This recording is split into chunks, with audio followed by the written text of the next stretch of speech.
Selamat datang kepada panel. Sebelah kanan saya Ustaz Ahmad Sirajuddin. Panel yang kedua Brother Maurice Mesulis Morin. Juga pegawai Isnad Ustaz Abdul Muhaimin Muhammad Rapingi, orang besar daripada Langkawi. Selamat datang diucapkan kepada rakan-rakan saudara baru yang mengikuti pengajian di Perkim setiap minggu. Terima kasih dan selamat datang kepada anak-anak pelajar daripada Unisirat, daripada IPTIPS dan daripada Matri. Tidak dilupakan barisan urustia program, rakan-rakan daripada Perkim Kebangsaan dalam menjayakan program Skop 22 pada kali ini. Assalamualaikum warahmatullahi. Alhamdulillah, sebelum kita meneruskan program kita yang kita telah rancangkan, marilah kita berkenalan secara singkat. Panel pertama kita Ustaz Ahmad Sirajuddin Abdul Sattar, orang besar Perlis, imam besar negeri Perlis, yang menguruskan 4 buah masjid. Bila kata imam besar ni, dia urus Masjid Negeri, Masjid Putra, Masjid Alwi, Masjid Terapung. Beliau juga merupakan ketua penolong pengarah pengurusan keluarga Islam negeri Perlis, NCR, nikah cerai rojok, negeri Perlis, Jaib. Beliau merupakan mantan pendaftar mualaf negeri Perlis, merangkap naik pengerusi 2 Perkim negeri Perlis, orang asal daripada Kedah. Tapi tak boleh cakap Siam. Patut Kedah boleh cakap Siam. Sebelah kiri saya Brother Mesulis Morin, orang Tawau, Sabah, yang telah memeluk agama Islam pada tahun 2014. Beliau merupakan pengurus Perlis Center of Wisdom, yang ini pusat dakwah MAIPS, yang sudah banyak pengalaman. Sebelum Perlis Center of Wisdom ni, beliau bersama-sama dengan One Center dahulunya. Tidak dilupakan Ustaz Abdul Muhaimin Muhammad Rapingi, orang Langkawi, orang besar dari Langkawi, pegawai Isnad Jabatan Mufti Negeri Perlis. Isnad ni ialah Institut Sunnah dan Irsyad. Kita perkenalkan. Sekarang ni orang sebut Isnad tu moga apa? Isnad ni Institut Sunnah dan Irsyad. Mempunyai kelulusan daripada University of Jordan. Jadi bagi pelajar-pelajar yang ingin menyambung pengajian ke Jordan, boleh tanya beliau. Dan mendapat master dalam bidang pengajian Al-Quran dan Sunnah daripada University Sains Islam Malaysia.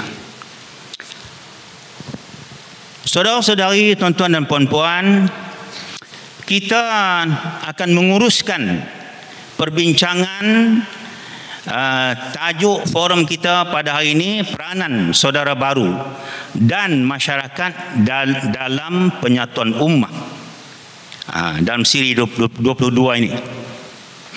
Jadi perbincangan ini insya-Allah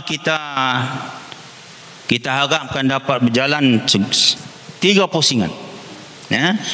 Pusingan pertama kita ambil mungkin dalam sejam, ya, kita akan bagi kepada panel kita membincangkan lebih kurang 20 minit lebih, 25 minit begitu, ya, seorang. Begitu juga pusingan yang kedua, dan pusingan yang ketiga mungkin ambil masa dalam 12 minit. Kita harapkan jam 12 kita boleh berhenti, ataupun setidak-tidaknya 12.30. Dalam pusingan pertama ni kita akan mendengar panel pertama kita, Ustaz Sirajuddin, ya. Dalam konteks penyatuan ummah ini, kalau sekiranya kita kembali kepada sirah perjuangan Rasulullah sallallahu alaihi wasallam dahulu, kita dapati sememangnya berlaku proses penyatuan ni, berlaku penyatuan masyarakat ni berlaku. Jadi kejayaan Rasulullah SAW dalam menyatukan umat dalam konteks Madinah, masyarakat di Madinah, iaitu terdiri daripada sekurang-kurangnya 3 kelompok. Kelompok Islam daripada Mekah, kita panggil Muhajirin. Kelompok Islam yang sedia ada di Madinah, kelompok Ansar, dan kelompok yang not yet Muslim. Jadi kita nak dengar daripada Ustaz Siraj ini, apakah formula yang baginda guna pakai di dalam hal ini. Jadi Ustaz dipersilakan. Bismillah. Assalamualaikum warahmatullahi wabarakatuh. Alhamdulillah, wassalatu wassalamu ala rasulillah wa ala alihi wa sahbihi ajma'in. Allahumma salli ala Muhammad wa ala ali Muhammad kama sallaita ala Ibrahim wa ala ali Ibrahim wa barik ala Muhammad wa ala ali Muhammad kama barakta ala Ibrahim wa ala ali Ibrahim fil alamin innaka Hamidum Majid. Amma ba'd. Terima kasih Cikgu Hadi selaku pengacara majlis. Yang bahagia panel yang pertama, panel yang kedua, bro, cik panggil bro tu kan, asal brother jadi bro kan, tapi itulah pengacara panggil kat ustaz, ustaz tak panggil bro, aku tidak kemas sikit kan, bro Siraj kan, jadi macam Yunis Siraj kan, jadi rasa lepas ni kena ubah nama kan, bro Siraj Imam Besar Perlis kan, bunyi rare sikit kan. Yang berusaha Ustaz Abdul Muhaimin, panel yang pertama menggantikan Ustaz lagi. Ustaz hanya mukaddimah sahaja. Ahli Jawatan Kuasa Perkim Kebahasaan, Ahli Jawatan Kuasa Perkim Negeri, seterusnya para peserta, barisan mu'allaf dalam tempoh 5 tahun. Ada yang mu'allaf lebih 10 tahun tak nama mu'allaf dah kan, duk panggil mu'allaf lagi dah 5 tahun ke atas tu macam kami lah kan.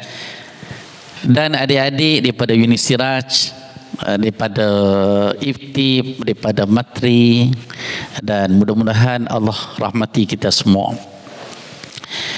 Soalan kita berkaitan dengan sirah baginda sallallahu alaihi wasallam dalam menyatukan ummah. Nabi diangkat menjadi nabi dan rasul ketika umur berapa? 40 tahun.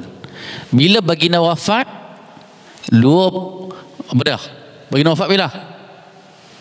63 tahun, iaitu setelah 23 tahun baginda menjadi nabi dan rasul. Dalam tempoh 23 tahun itu ada 2 fasa. Satu fasa ketika Nabi berada di Makkah 13 tahun, dan fasa yang kedua ketika baginda berhijrah ke Madinah.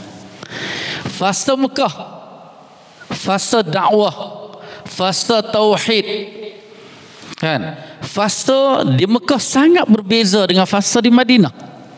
Fasa di Madinah baginda selaku pemimpin kerajaan. Di Mekah banyak lagi umat Islam yang dibunuh, yang diseksa, yang ditindas, sehingga berlaku hijrah 2 kali ketika fasa Mekah. Hijrah ke mana? Habsyah pada kali pertama dan kali yang kedua. Kan?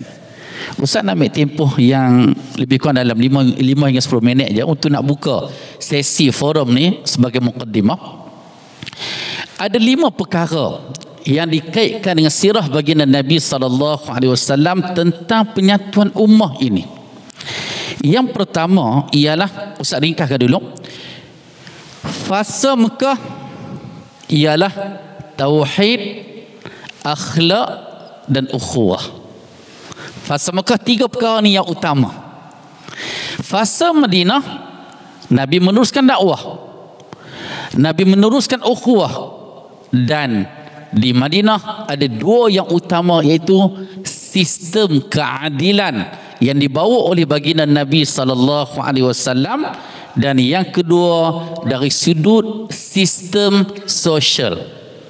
Sebab dakwah Nabi bukan kepada orang Islam sahaja, itu islah. Dakwah Nabi juga berlangsung juga kepada yang Muslim not yet. Kali pertama dengar not yet Muslim, kan? Oh, jarang, rare dengar tu, kan? Kita biasa dengar non Muslim lah, kan? Dan sebenarnya non Muslim ni ada sebahagiannya kita panggil mu'allaf. Sebab tu perleh dalam zakat, pemberian zakat perleh untuk asnaf mu'allaf. Kita bukan ambil kira mu'allaf yang baru masuk Islam sahaja. Orang yang berjinak-jinak dengan Islam walaupun belum mengucap 2 kalimah syahadah juga dianggap sebagai mu'allaf. Sebab mu'allaf itu maksudnya mesra, kan? Ada orang mesra sebab baru masuk Islam, ada orang mesra baru tak masuk Islam lagi. Dia jumpa kita, Assalamualaikum, dia bagi salam dulu. Apa abang Ustaz? Okay. Rupanya tak masuk Islam lagi pun, tetapi mesra dia dengan Islam. Yakinlah, mungkin tak lama dia masuk Islam. Kan? Jadi tuan-tuan dan puan-puan rahmat Allah sekalian, 5 perkara yang Ustaz sebut, Ustaz akan perincikan sedikit. Yang pertama ialah tauhid dalam penyatuan ummah. Sebab apa? Sebab semasa di Mekah, Tuhan tu banyak sangat. Hak ni percaya macam ni, hak ni sembah berhala, hak ni pergi sembah kat gubuk, hak ni semua Tuhan yang satu. Kalau nak satukan ummah ni, mesti nak kena bagi faham Tuhan itu satu, kan? Sebagaimana dalam surah Al-Anbiya ayat 92, Allah Subhanahu wa taala berfirman, "Inna hadhihi ummatukum ummatan wahidah wa ana rabbukum fa'budun." Allah kata sesungguhnya umat kamu ni adalah umat yang satu, merujuk kepada satu agama. Tuhan nak cerita sebenarnya agama kamu ni agama yang satu, ya. Wa ana rabbukum, Tuhan kata, dan aku ini adalah Tuhan kamu. Tuhan kata fa'budun. Fa'budun tu nun hak hujung tu baris bawah. Kalau kita belajar bahasa Arab, fa'buduni, ni tu nun tu ada ya kat hujung, tetapi dihazafkan. Maksudnya, aku ni Tuhan kamu, maka hendaklah kamu sembah aku, Tuhan kata. Jadi dakwah Nabi SAW ketika di Mekah nak satukan orang Mekah ni supaya sembah Tuhan yang sama. Sembah Tuhan yang sama. Tak ada cara lain dah. Kalau masing-masing Tuhan dah banyak sangat ni, dia akan terpesong. Hasrat untuk penyatuan ummah mesti bermula dengan tauhid, iaitu mentauhidkan Allah, mentauhidkan Tuhan ini ada satu. Tauhid dari sudut rububiyah, ketuhanan, tauhid dari sudut uluhiyah, dari sudut penyembahan, ataupun tauhid pada al-asma' was sifat, dari sudut nama-nama Tuhan sifat-sifat Tuhan merujuk pada Tuhan yang sama. Kemudian yang kedua, persaudaraan Islam mengatasi perbezaan kaum dan kabilah. Ini cara bawa Nabi SAW. Dalam hadis yang diriwayatkan oleh Al-Bukhari dan Muslim, Nabi SAW bersabda, Al-Muslim akhul Muslim, la yazlimuhu wa la yakhzuluh. Nabi kata orang Islam adalah saudara kepada orang Islam. Tak boleh menzalimi sesama Islam. Wala yakhzuluh, jangan biar orang Islam yang lain berada dalam kesusahan. Kan? Bila tak ada perasaan Islam tu menyebabkan orang boleh biar saja apa yang berlaku di Gaza sana. Sebab apa? Masing-masing ada sifat, bangsa masing-masing ada sifat dari sudut fanatik negara. Kan? Kita kata dah apalah Ustaz, depa tu negara depa. Depa Arab, kita Melayu, kita Siam, kita India, kita bangsa kita. Tak. Bila masuk Islam, tidak ada nilai pada bangsa sebenarnya. Agama merentasi semua bangsa di dunia ni. Jangan kita ambil kira, kita kata tu Ustaz, dia mu'alaf, dia Siam Ustaz, dia mu'alaf, dia India. Tak.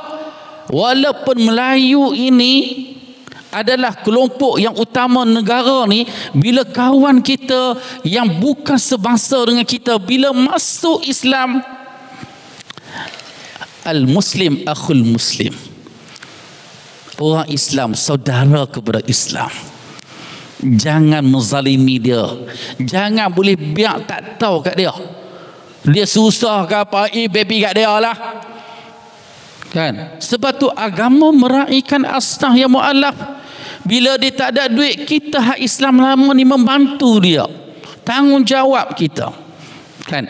Ini cara yang kedua baginda bawa ketika berada di Mekah, dan baginda sambung ketika berada di Madinah.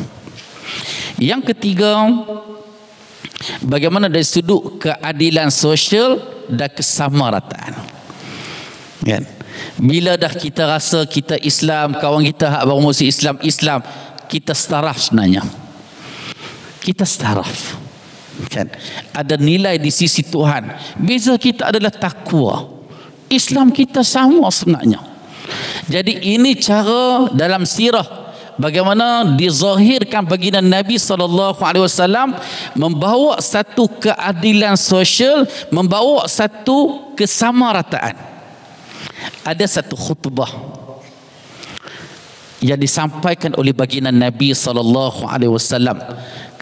ketika Hajjatul Wada'. Hajjatul Wada', haji selamat tinggal. Peristiwa Hajjatul Wada' ini, kalau khutbah Arafah, berapa hari bulan khutbah Arafah? Ustaz tanya adik-adik. Khutbah Arafah biasanya baca berapa hari bulan? 31 Ogos. 9 Zulhijjah. Hajjatul Wada' tahun berapa hijrah? Tahun berapa hijrah? Ini jauh lagi oi. Hei, tidak ya tu dia. Kan? Bila Hajjatul Wada'? Jauh lagi ni. Ni kadang-kadang setengah orang bila sambut Maulid Rasul, dia duk ingat 12 Rabiul Awal, tahun gajah. Seolah gajah seekor tu ya. Sampai tak tahu Badar bila, Uhud bila, Ahzab bila, Fathu Mekah bila, Hudaibiyah bila Nabi wafat, bila Hajjatul Wada'. Ni mula nak beli tiap ni. Asal 10 minit dah terlajak dah masa ni. Kan maksudnya bila Hajjatul Wada' tahun 10 Hijrah. Bila baginda wafat 12 Rabiul Awal tahun gajah juga.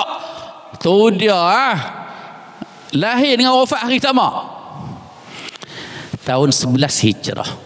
Maksudnya dari tempoh Hajjatul Wada' sampai ke Rabiul Awal lebih kurang 3 bulan.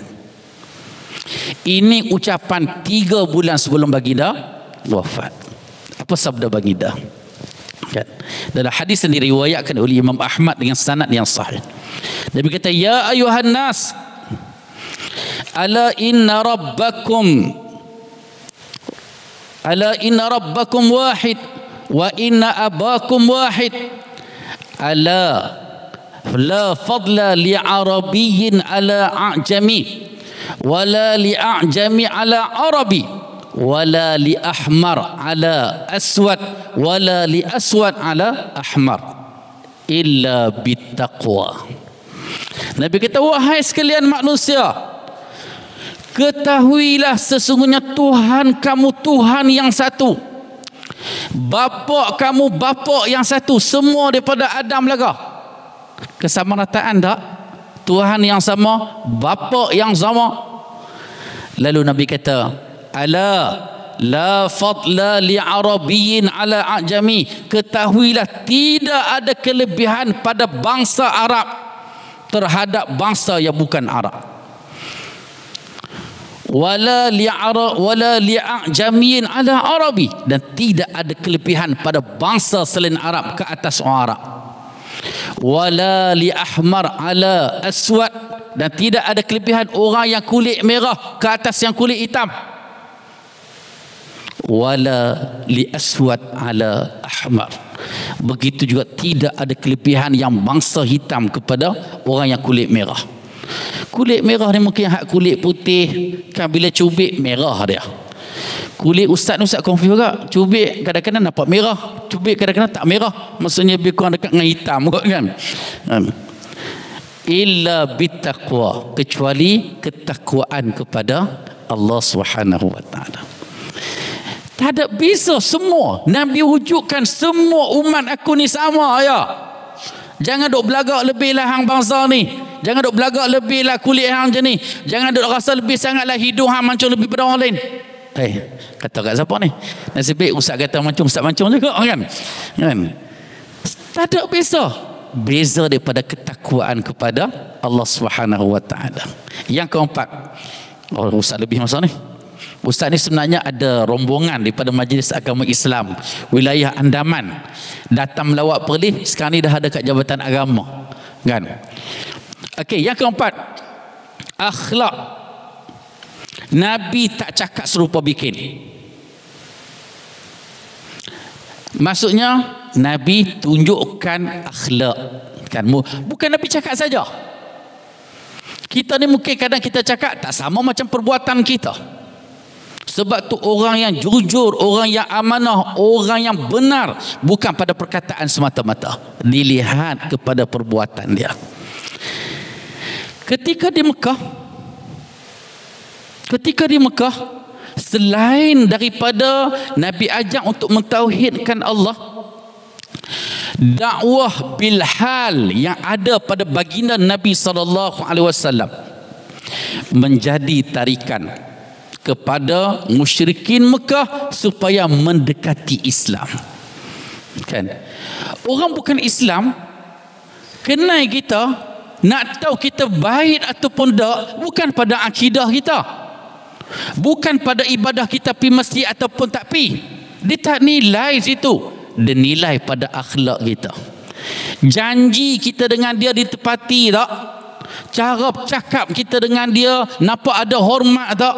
Bila bercakap tu muka tengok mana? Wala tusair khaddaka linnas, jangan kamu paling pipi kamu ketika berinteraksi kan. Orang nilai pada akhlak kita. Itulah akhlak Nabi yang menjadi contoh kepada musyrikin Mekah. Walaupun ada peringkat awal tak ramai masuk Islam, tetapi setelah Nabi di Madinah, setelah Fathu Mekah tahun 8 Hijrah, ramai yang memeluk Islam. Wa ra'aitan nasa yadkhuluna fi dinillahi afwaja kan. Muhammad, kamu akan tengok ramai memeluk Islam kan, ramai memeluk Islam. Ni surah An-Nas, surah ketika turun ketika fasa Madinah. Dakwah sangat penting. Sahabat-sahabat, kawan-kawan kita yang baru masuk Islam, yang dalam Islam, berbanding kami hak lama masuk Islam, tuan-tuan perempuan lebih memberi kesan untuk berdakwah kepada ahli keluarga berbanding kami. Kami tak mampu, kan? Non-Muslim tengok kami, dia tahu orang Melayu ni tak ada lain, sikit dia cakap Islam. Sekurang-kurangnya kita yang dah Islam, kita yang asal Hindu dulu, kita yang asal Buddha dulu, kita yang asal Kristian dulu, kita lah yang akan patah balik ke keluarga kita, ke masyarakat kita. Orang akan nilai pada akhlak kita. Dia tak nilai kita semua Tuhan yang satu, tetapi dia nilai pada akhlak kita. Dan yang terakhirnya ialah bagaimana ketika Nabi berada di Madinah. Nak cerita ini Islam. Sebab itulah kita boleh kaitkan dengan flotilla Sumud ini.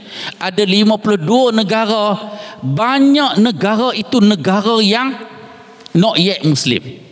Kan? Negara yang bukan Islam boleh memberi sokongan kepada Islam. Sebab kalau tengok apa yang berlaku dekat Gaza tu, kalau tak ada sikap kemanusiaan, walaupun berbeza agama sekalipun, memang tak ada beza dengan menatang. Kan? Kalau orang boleh tengok apa yang berlaku di Gaza itu, kalau tak ada nilai kesian, nilai di sudut manusia, tak payah nilai agama, nilai kemanusiaan dah cukup sebenarnya. Kan? Jadi sini Nabi bawa dalam sirah ketika Nabi di Madinah, setelah Nabi berjaya mengikat perjanjian dengan Aus dan Khazraj supaya tak bergaduh dah lepas ni. Inilah nama Ansar, bila berkawan dengan puak-puak Muhajirin, ada kekuatan Islam. Tetapi Nabi juga wujudkan kesamarataan sebagai warga negara Madinah, yang Kristian, yang Yahudi menjadi rakyat Madinah. Kan? Sebab tu ada sebahagian yang masuk Islam. Ada sebahagian masuk Islam sebab apa? Sebab ini dia panggil dakwah bil hal. Kan? Inilah yang sepatutnya berlaku kepada kita yang berada di negara yang ada kepelbagaian bangsa, kaum dan bangsa ini dan bahasa ini, ialah bagaimana kena lihat pada sirah baginda Nabi SAW ketika di Madinah. Baginda berjaya menarik yang warga negara Madinah yang bukan Islam supaya boleh mendekati Islam dan seterusnya memeluk agama Islam. Wallahu alam. Jadi saya serah majlis ini kepada Tom dari itu. Wallahu alam. Alhamdulillah, terima kasih kita ucapkan kepada yang berbahagia Ustaz Ahmad Sirajuddin di atas penjelasan tadi. Ada beberapa perkara yang saya rasa menarik untuk kita sama-sama ambil ingatan, ya. Ustaz sebut tadi tentang sirah, 3-4 kali dia sebut sirah. Tetapi saya nak tanya, sejauh mana kita peserta ni membaca dan mendekati sirah Nabi? Ini. Jadi dalam kesempatan ini saya suka sebut beberapa kitab untuk saudara-saudari tulis, balik cari. Satunya Muhammad the Benefactor of Humanity, karangan Muhammad Naim Siddiqi. Ini sirah Nabi. Yang keduanya kitab ataupun buku kepahlawanan generasi sahabat. Dia ada jilid 1, jilid 2. Karangan Abdul Rahman Ra'fat Basha. Perlu dibaca ni. Ada lebih daripada 60 orang sahabat yang dibicarakan di dalam kitab ini. Kemudian seterusnya ada 3 jilid kitab yang ditulis oleh Said Ramadan Al-Buti, iaitu Fiqh Sirah. Ini sekurang-kurangnya. Bagi rakan-rakan yang baru masuk Islam yang boleh baca, boleh tulis bahasa Siam ni, jangan lupa untuk memperdalamkan pengetahuan Islam. Tolong balik rojok cari kitab ni ke Islam. Terjemahan daripada Hazaddin oleh Syed Syed Qutub. Ini maknanya kitab-kitab yang perlu kita dekati supaya lebih memantapkan lebih kepahaman kita terhadap Islam, kepahaman kita kepada sirah Rasulullah sallallahu alaihi wasallam. Ya. Satu lagi yang disebut tadi berkaitan dengan dakwah bil hal. Dalam konteks Perlis ni, suka saya sebut bahawa kita ada tempat-tempat yang subur. Masih ada subur, tapi Sabah lebih subur lah, ya? Sebab ramai yang belum Islam. Dalam konteks Perlis ni, kita ada 4 kuil. Satu Pangas ada 2 kuil. Kuil ataupun Wat Siam, Wat Baru dan Wat Lama. Di Jejawi 1 wat. Ini di Guak Sa'alwi tak ada. Di Gua Nangka ada 1. Jadi ini adalah sasaran-sasaran kita. Kalau sekiranya kita ada tenaga da'i di kalangan saudara baru kita yang dulunya Buddha, kita boleh latih, kita boleh build up, kita boleh bina tenaga da'i kita boleh pergi ke sini. Ya? Saya ada close contact dengan beberapa keluarga Thai di 4 kampung ni. Jadi kita boleh bersama, insya-Allah. Tuan-tuan dan puan, kita saat ni moderator, jadi panel payah, ya. Okey, kita beralih kepada panel yang kedua dalam pusingan pertama ini, iaitu Brother Merciless, ya, yang merupakan saudara baru kita, walaupun dah lama, 2014 ke lama lah, lebih 10 tahun dah, kan? Beliau yang merupakan orang yang berkecimpung dalam dunia dakwah, khususnya di Perlis, mungkin boleh menceritakan sedikit sebanyak kepada kita tentang, pertama, proses pengislaman beliau daripada Kristian kepada Islam. Dan kita mintalah beliau menjelaskan kepada kita sudut pandang beliau yang merupakan saudara baru ini dalam konteks penyatuan ummah ini. Ada kitab, silakan. Bismillah, walhamdulillah, wassalatu wassalamu ala rasulillah wa ala alihi wa sahbihi ajma'in. Assalamualaikum warahmatullahi wabarakatuh. Korang lapar ke? Kan, kita sini ada 200 orang, tetapi suara kita seolah-olah 20 orang saja. Assalamualaikum warahmatullahi wabarakatuh. Masya Allah. Baik, terbaik. Ini yang paling terbaik. Okey, baik. Alhamdulillah, terima kasih kepada tuan moderator kita, Ustaz Adi, atas soalan yang diberikan kepada saya berkaitan dengan mungkin saya diminta untuk dikongsikan proses pengislaman saya dulu dan memberikan pandangan dari sudut penyatuan ummah dalam konteks saudara baru. Baik, sebenarnya bila saya tengok soalan ni pada awalnya, saya fikir saya nak cerita lagi kisah masuk Islam ni. Sebab saya secara peribadi dah rasa alamak, nak cerita pasal diri sendiri, kan. Tapi bila berbincang dengan kawan-kawan dia, orang nak dengar cerita je lah, katanya. Orang kata orang-orang yang born Muslim ni suka dengar cerita-cerita macam ni. Saya kata orang suka tak suka, saya kurang selesa. Tapi tak apa, saya harap mudah-mudahan dengan perkongsian ini kita boleh dapat manfaat dan menyuburkan lagilah keimanan kita pada Allah Subhanahu Wa Taala. Baik, seperti yang disebutkan tadi, saya memeluk agama Islam sejak tahun 2014. Pada ketika itu umur saya 19 tahun. So sekarang umur saya berapa? Kiralah, kan, 2014 memeluk agama Islam, umur 19 tahun, dan hari ini 2025. Berapa? 40? 30. Ya, betul. Muda lagi, kan?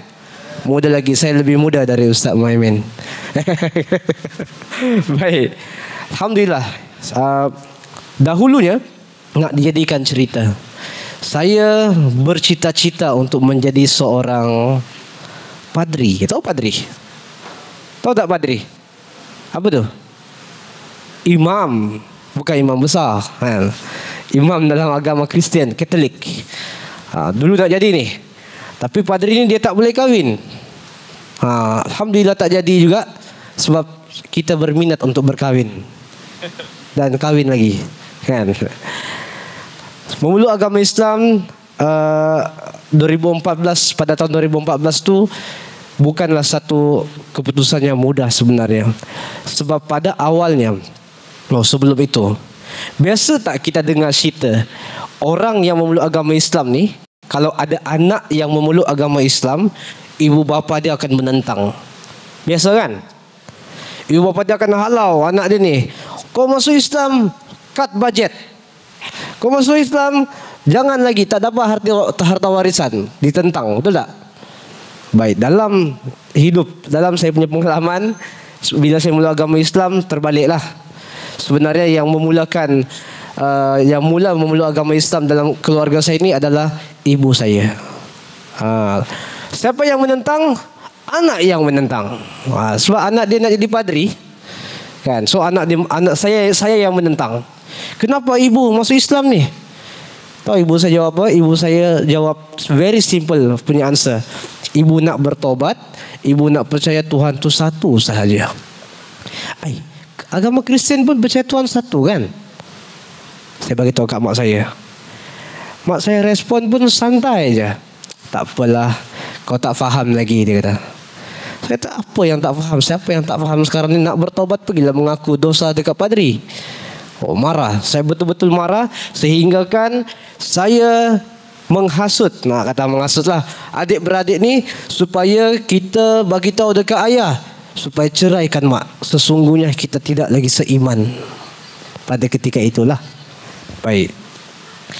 So, disingkatkan cerita, 2013 saya masuk universiti di Unitar Sabah, duduk asrama, duduk bersama dengan majoriti orang Islam. Dan rakan-rakan saya ini bukanlah geng-geng usroh ataupun macam geng-geng Unisiras kan. Hari-hari ada usroh. Hebat sekarang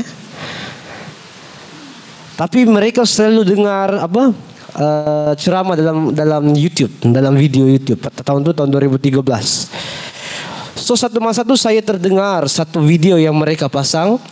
Video ini dimainkan. Video itu adalah berkaitan dengan seorang penceramah antarabangsa. Bukan Dr. Zakir Naik, tetapi Syekh Yusuf Estes. Syekh Yusuf Estes pada ketika itu dia berceramah lah. Yang saya ingat, yang betul-betul buat saya trigger, dia kata, dalam agama Kristian tidak ada bukti pun yang boleh membuktikan, tidak ada satu ayat dalam Bible pun yang boleh membuktikan tentang ketuhanan Jesus, ketuhanan Nabi Isa. Sebagai orang yang bercita-cita nak menjadi padri pada ketika itu, saya pun rasa tercabar. Orang tua ni pandai-pandai time itulah. Dan saya mulalah mencari jawapan. Dan kaedah saya mencari jawapan, saya tidaklah rajin untuk pergi library, cari buku, pergi ni buka Bible hari-hari, tak ada. Malas juga dulu sebenarnya nak cari kebenaran. Saya berjumpa dengan dua orang biarawan di Tambunan, satu daerah di Tambunan. Ada satu pertapaan Karmel, ataupun kita panggil sebagai pusat ni lah, missionary agama Kristian Katolik di Tambunan. Sabah ni dia memang famous dengan missionary punya tempat. Siapa sini orang Sabah? Ada tak orang Sabah?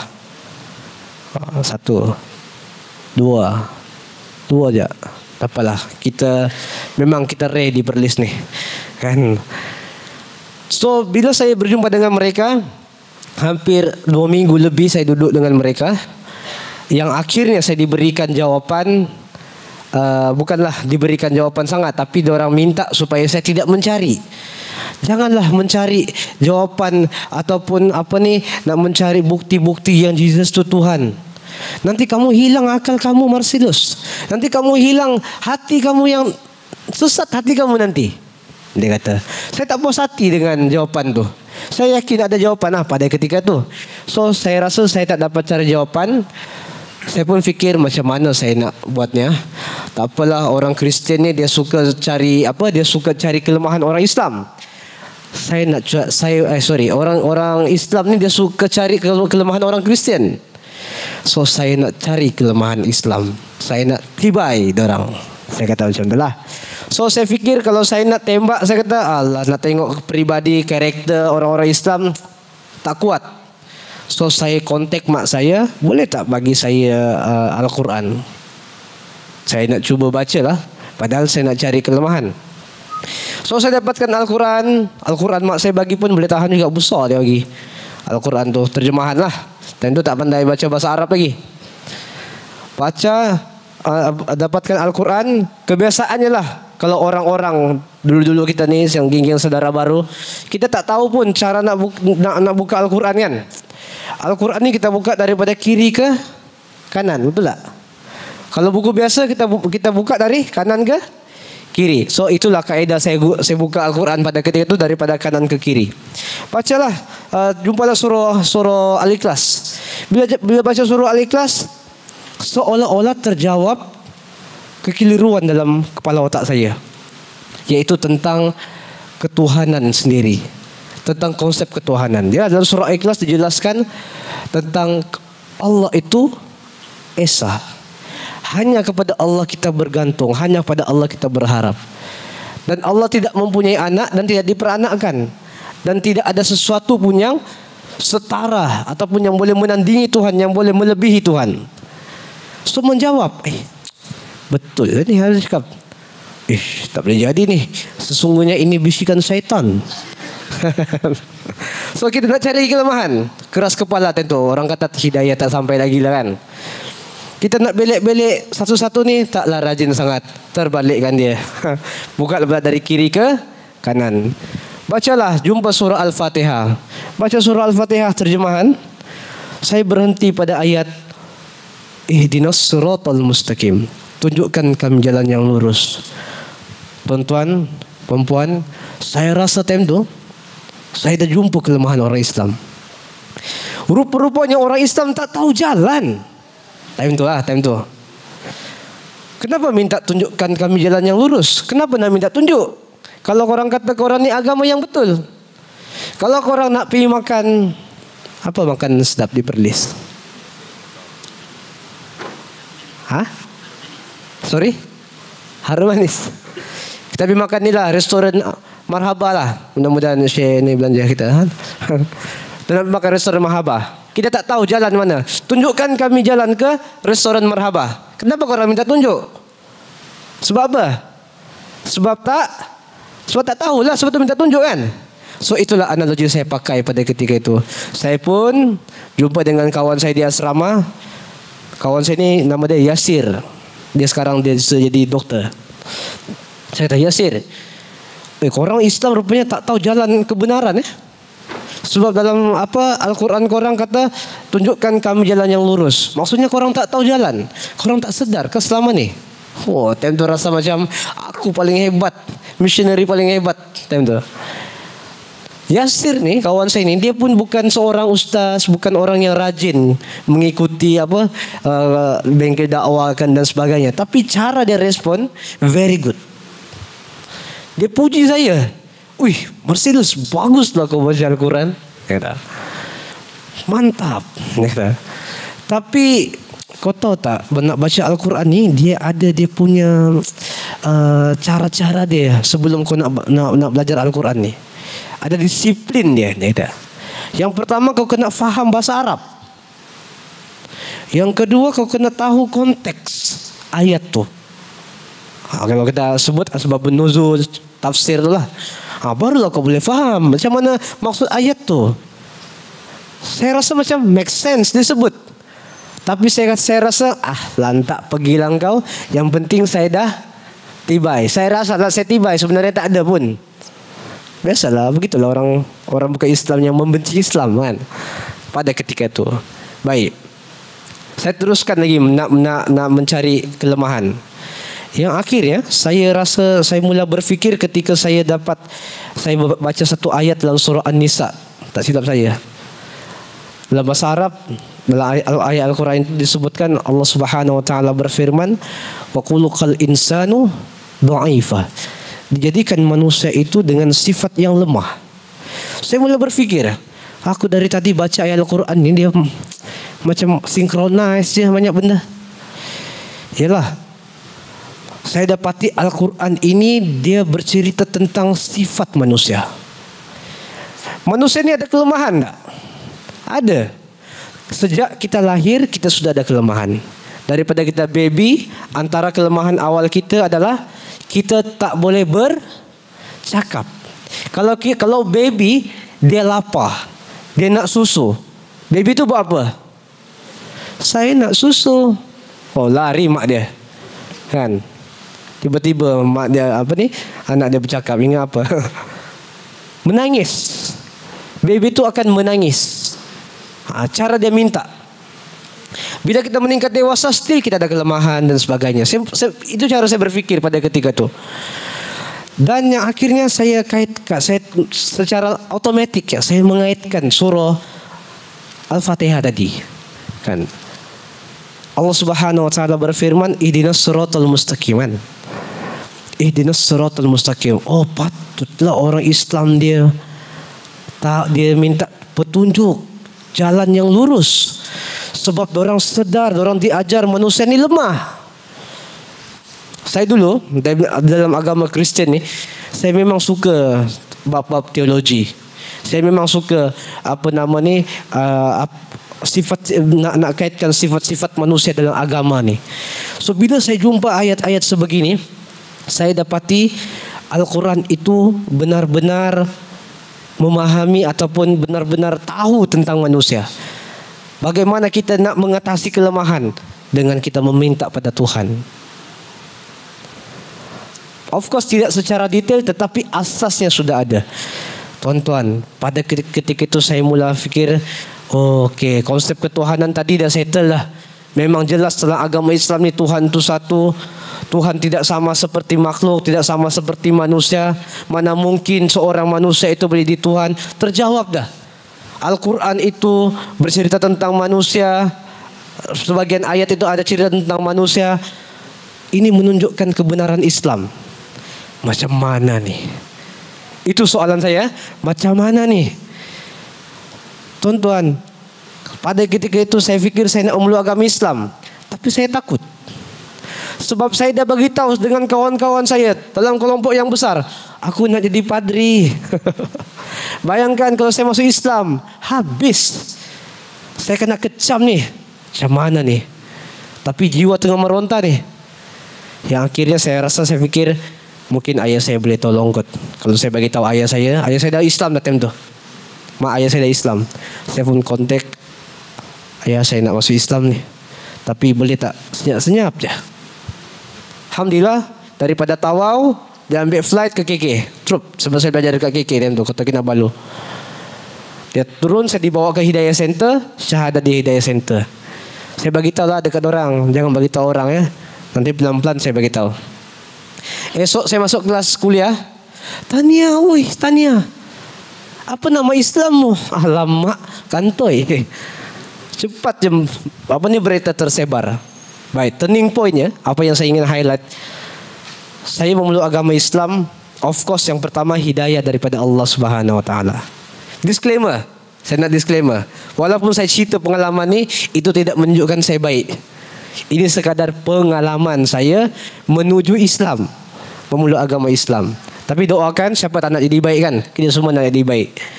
Baik, turning point saya tidak lain tidak bukan Al-Quran itu sendiri. Bayangkan kalau Al-Quran itu ada orang kata, kau tak boleh baca Al-Quran. Mana boleh orang bukan Islam baca Al-Quran? Kau najis, contoh kan? Mungkin saya tidak akan berfikir sedemikian. So Al-Quran ini sangat penting. Alhamdulillah kita sudah ada banyak terjemahan Al-Quran. Mungkin selepas ini tuan-tuan dan puan-puan kita boleh sebarkan, kita boleh pergi buat edaran Al-Quran kepada masyarakat bukan Islam, dengan harapan mudah-mudahan mereka membacanya dan menemui kebenaran Islam melalui Al-Quran. Sebab saya kadang-kadang tak setuju dengan ayat non-Muslim orang tidak baca Al-Quran. Orang bukan Islam tidak baca Al-Quran, tapi sebenarnya ramai orang bukan Islam baca Al-Quran dan mereka menemui kebenaran. YB bukan nak politik ni, geng-geng yang politik DAP dan sebagainya, orang baca Al-Quran. Ketika One Center, kami pernah bagi Al-Quran kepada member of parliament yang non-Muslim, kami bagi pada orang dengan harapan mereka membacanya. Mudah-mudahan Allah kurniakan hidayah kepada mereka. Baik, soalan yang mengenai pengislaman settle. Sudut pandangan dari pada saudara baru dalam konteks penyatuan ummah. Boleh ada masa lagi Ustaz? Boleh? Kita sebagai orang yang pernah berada dalam agama lain, yang pernah hidup dalam kelompok masyarakat bukan Islam, yang kini kita telah pun memeluk agama Islam. Ini untuk rakan-rakan saudara baru lah, untuk adik-adik yang ni, abang Zizi ada abang Zizi bukan adik. Kita yang telah memeluk agama Islam ini dalam konteks penyatuan ummah, kita sebenarnya saudara baru ataupun mu'alaf boleh menjadi jambatan kepada penyatuan ummah. Sebab apa? Sebab kita ni berasal daripada masyarakat itu. Macam tadi Ustaz Sirajuddin sebut, kan? Kalau orang-orang Melayu dia datang kepada rakan-rakan ataupun masyarakat Siam, kadang-kadang mereka fikir apa? Hei, orang Melayu ni datang dah nak sembang Islam dengan kita tu. Semalam baru saja kita orang pergi dekat perkampungan Siam. Bukan dekat Thailand lah, kat Perlis ni. Tahu dekat ni, tahu Bohok Gelam, tahu? Bohok Gelam. Tahu tak? Huntai. Tahu Bohok Gelam, Bohok Gelam? Tak tahu? Orang Pulih tahu? Mana orang Pulih? Oh, Alor Radis. Betul Alor Radis, betul. Kami pergi Bohok Gelam. Kami bawa ada geng RTM, dia datang, geng RTM nak shoot kami pergi ziarah mu'alaf bersama dengan keluarganya yang bukan Islam. Kami datang, diorang ingat kami ni orang Siam. Kebetulan sahabat saya Ustaz Amin ni muka macam Siam. Sebab dia tak pakai songkok. Saya pakai songkok nampak Ustaz lah. Diorang approach Amin, dia cakap Siam. Oh, saya bukan Siam, dia kata. Tapi itulah cara kami. Kami datang, kami masuk ke kampung itu dengan pemakaian kami tidak nampak seperti dai. So kami masuk ke situ, kami menyantuni mereka, interview dorang, bagi minta pandangan mereka tentang Islam, sampaikan Islam pada mereka, perbetulkan salah faham mereka terhadap Islam. Itu yang kami lakukan. Baik. Kalau kerja-kerja ini dilakukan oleh akak-akak kita, abang-abang kita yang masuk Islam ni kan, masuk ke dalam, jadi perantara pun jadilah. Masuk, panggil Ustaz Sirajuddin, panggil Ustaz Adi, Ustaz Muhaimin, sembang dengan dorang. Kita boleh jadi jambatan kepada penyatuan ummah. Saya tengah sebut konteks penyatuan ummah antara Muslim dengan non-Muslim. Sebab bila kita ada penyatuan masyarakat antara Muslim dengan non-Muslim, itu akan membuka ruang untuk kita dakwah kepada mereka. So saudara baru, ada juga saudara baru saya nak sebutkan dekat sini, yang kadang-kadang bila dia memeluk agama Islam ni, dia terus tak mau balik pergi masyarakat dia. Dia terus tak mau balik pergi dekat dia punya family. Sebab kadang-kadang ada orang memberi nasihat, orang yang salah memberi nasihat yang salah kepada si saudara baru ini. Apakah nasihat itu? Kalau dah masuk Islam, hang tak boleh balik dah pergi rumah mak ayah hang. Kenapa tak boleh balik? Mana boleh hang balik? Depa makan dekat pinggan ni, hang kena makan pinggan lain. Aduh, ini merumitkan. Islam ini bukan untuk menyusahkan umatnya. Kalau kita balik, boleh tak kita balik pergi rumah mak ayah kita, keluarga kita yang bukan Islam? Boleh tak? Boleh. Kalau mereka makan makanan yang tidak halal, kita makan makanan yang halal. Kan? Okey. Jadi jangan kita terus nak putuskan hubungan. Kalau kita putuskan hubungan, kita rugi. Sebab di situ ada ruang dakwah kita. Kalau kita putuskan hubungan, semakin salah fahamlah mereka terhadap Islam. So, tuan-tuan dan puan, akhir kata untuk pusingan yang pertama ni, dalam konteks penyatuan ummah, saudara baru perlu lebih ke depan dalam konteks mendekati masyarakat majmuk. Sebab we are there before. Kita berada di situ satu ketika dahulu. Bagaimana nak kita apply dakwah ni apa semua? Don't worry, jangan risau. Di Perlis kita ada Perkim, boleh bimbing. Nanti kita akan kerjasama Perkim dengan IPTIPS, dengan Unisiraj, dengan Hidayah Center, Majlis Agama, Jaib, Jabatan Mufti. Kita boleh bekerjasama untuk kita membimbing rakan-rakan saudara baru kita untuk menjadi da'i di negeri Perlis ini. Dengan harapan mudah-mudahan kita boleh mencapai penyatuan ummah di negeri Perlis. Itu saja, sekian dan terima kasih. Terima kasih kita ucapkan kepada Brother Majlis di atas penjelasan yang telah diberikan. Dapat saya ringkaskan begini, bahawa semestinya kita perlu kepada pembacaan, pengkajian. Jadi inilah yang ada, kekuatan yang ada pada Brother Majlis ini. Dia membaca, dia mengkaji. Walaupun mungkin pada peringkat pertamanya ingin melihat kelemahan. Sopa sebenarnya dengan Profesor Caesar Adib Majul daripada Filipina. Seorang pedri yang Masya Allah hebat. Lama dulu, puluhan tahun dulu. Dia mengkaji, ingin melihat kelemahan-kelemahan Al-Quran. Akhirnya Alhamdulillah dia telah memeluk agama Islam.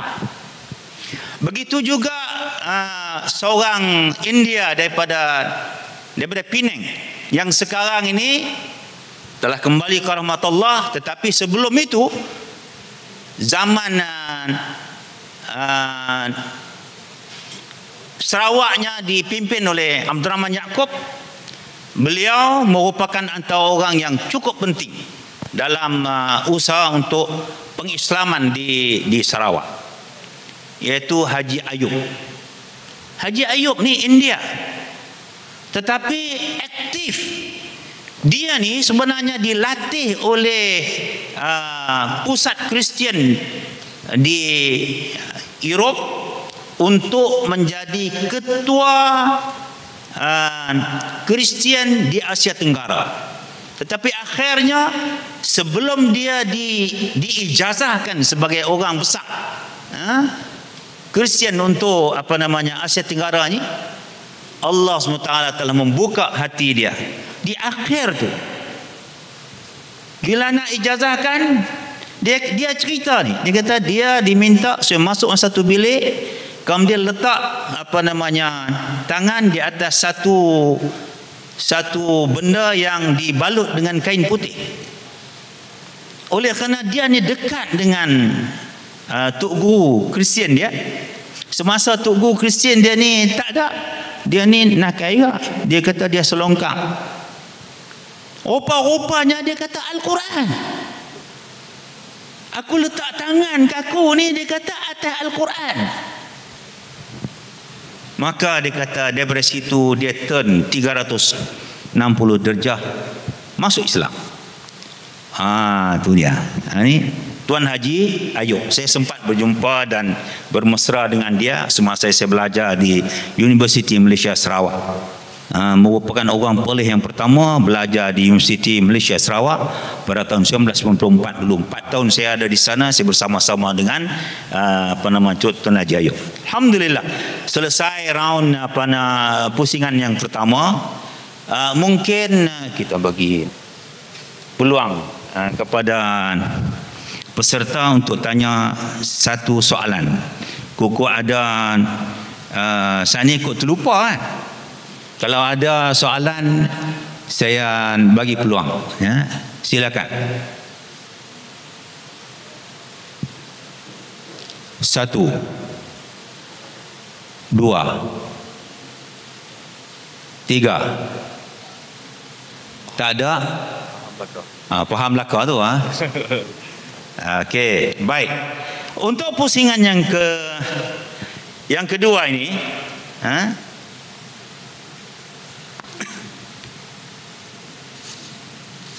kita akan bersama dengan Ustaz Muhaimin. Ustaz Muhaimin. Sebenarnya kita sering mendengar pengalaman-pengalaman tragis saudara baru. Seperti mana yang disebut oleh Brother Mesres tadi ini. Tak diberi sara hidup, dikeluarkan dari rumah. Sebenarnya benda ni benda yang sama yang berlaku dengan apa yang berlaku pada para sahabat Rasulullah SAW dulu. Tak nak, mak dia tak nak makan, mak dia nak mati, ugutan-ugutan. Ini dalam keluarga. Pandangan-pandangan serong pula masyarakat terhadap saudara baru. Masuk ni nak duit lah apa, macam-macam. Ini pandangan-pandangan.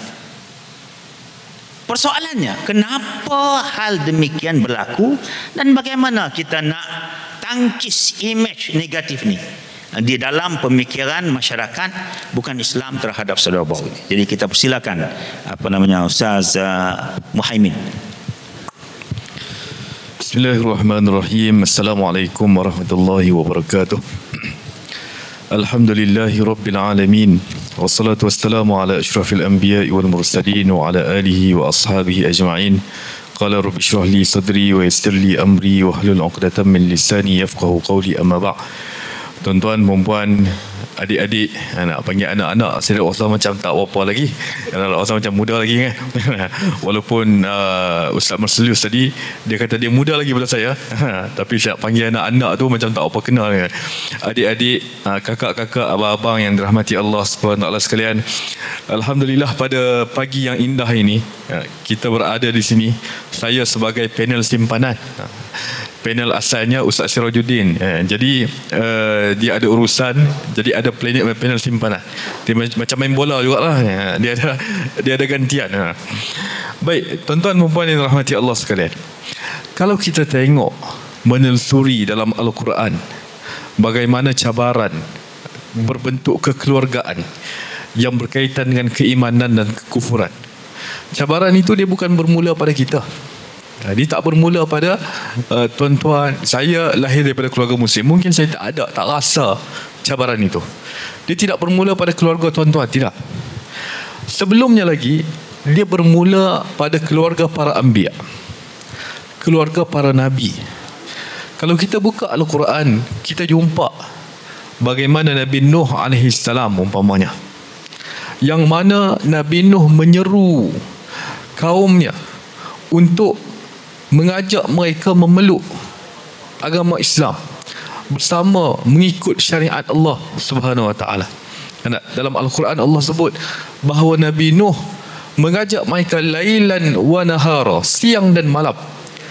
Tetapi apa jawapan kaum dia? Tak ada yang menjawab, illa firara, melainkan semuanya lari. Lebih daripada itu, Al-Quran juga rekod dalam surah Nuh. Saya tak ingat ayat mafhum dia, saya ingat.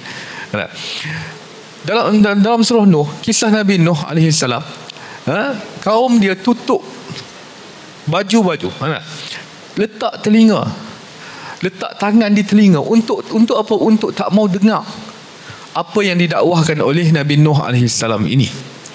Termasuk mereka yang tak dengar dakwah Nabi Nuh ini adalah anak dia sendiri.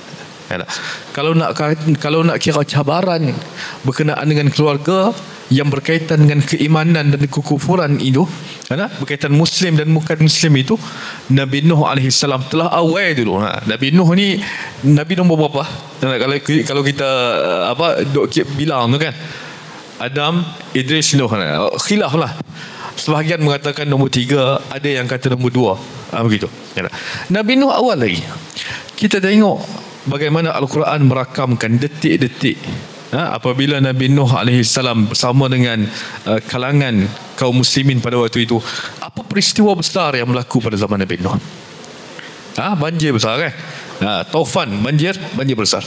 Allah rakam dalam Al-Quran, tuan-tuan, dalam surah Hud وهي تجري بهم في موج كالجبال ونادى نوح ابنه وكان في معزل يا بني اركب معنا ولا تكن مع الكافرين. Nabi Nuh panggil anak dia. Waktu tu anak dia masih berada di air. Nabi Nuh berada di atas kapal. Ya bunayya.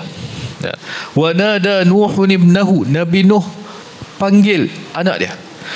Kana fi ma'zilin ya bunayya arkam ma'ana. Wahai anak aku, naik ikut aku di atas kapal. Kalaulah kita ada anak, kalaulah kita ada keluarga kan, kita berada pada situasi itu.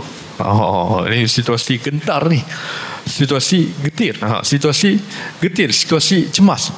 Anak sendiri, bukannya siapa-siapa, ayah sendiri yang panggil. Tapi anak Nabi Nuh tetap tidak mau ikut. Anak Nabi Nuh memilih untuk berada di dalam kekufuran, memilih untuk kekal berada, tak mau naik di atas kapal yang dipanggil oleh Nabi Nuh itu. Qala ya bunayya irkam ma'ana wa la takum ma'al kafirin. Jangan kamu bersama dengan kalangan yang kafir. Qala sa'awi ila jabalin ya'simuni minal ma'. Qala la 'asimal yawma min amrillah illa man rahim. Anak Nabi Nuh kata, sa'awi ila jabalin, aku akan pergi ke bukit, ke gunung, ya'simuni minal ma', yang boleh menyelamatkan aku daripada air ini. Kata Nabi Nuh, qala la 'asimal yawma min amrillahi illa man rahim.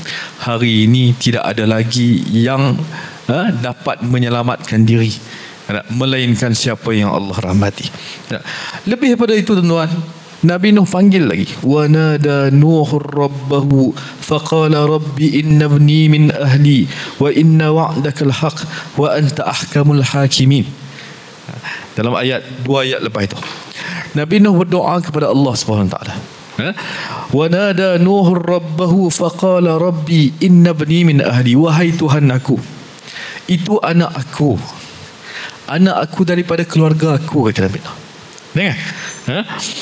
Wa inna wa'dakal haq wa anta ahkamul hakimin. Sesungguhnya janji kamu itu benar dan engkau Tuhan yang maha bijaksana.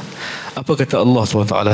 Qala ya Nuh innahu laysa min ahlik innahu amalun ghairu salih fala tas'alni ma laysa laka bihi ilm inni a'idhuka an takuna minal jahilin. Allah balas, wahai Nuh, sesungguhnya dia bukan di kalangan kamu. Innahu laysa min ahlik, yakni apa, dia bukan bersama di kalangan orang beriman dengan kamu. Innahu amalun ghairu salih, dia beramal dengan amalan yang tidak salih, yakni dia kufur.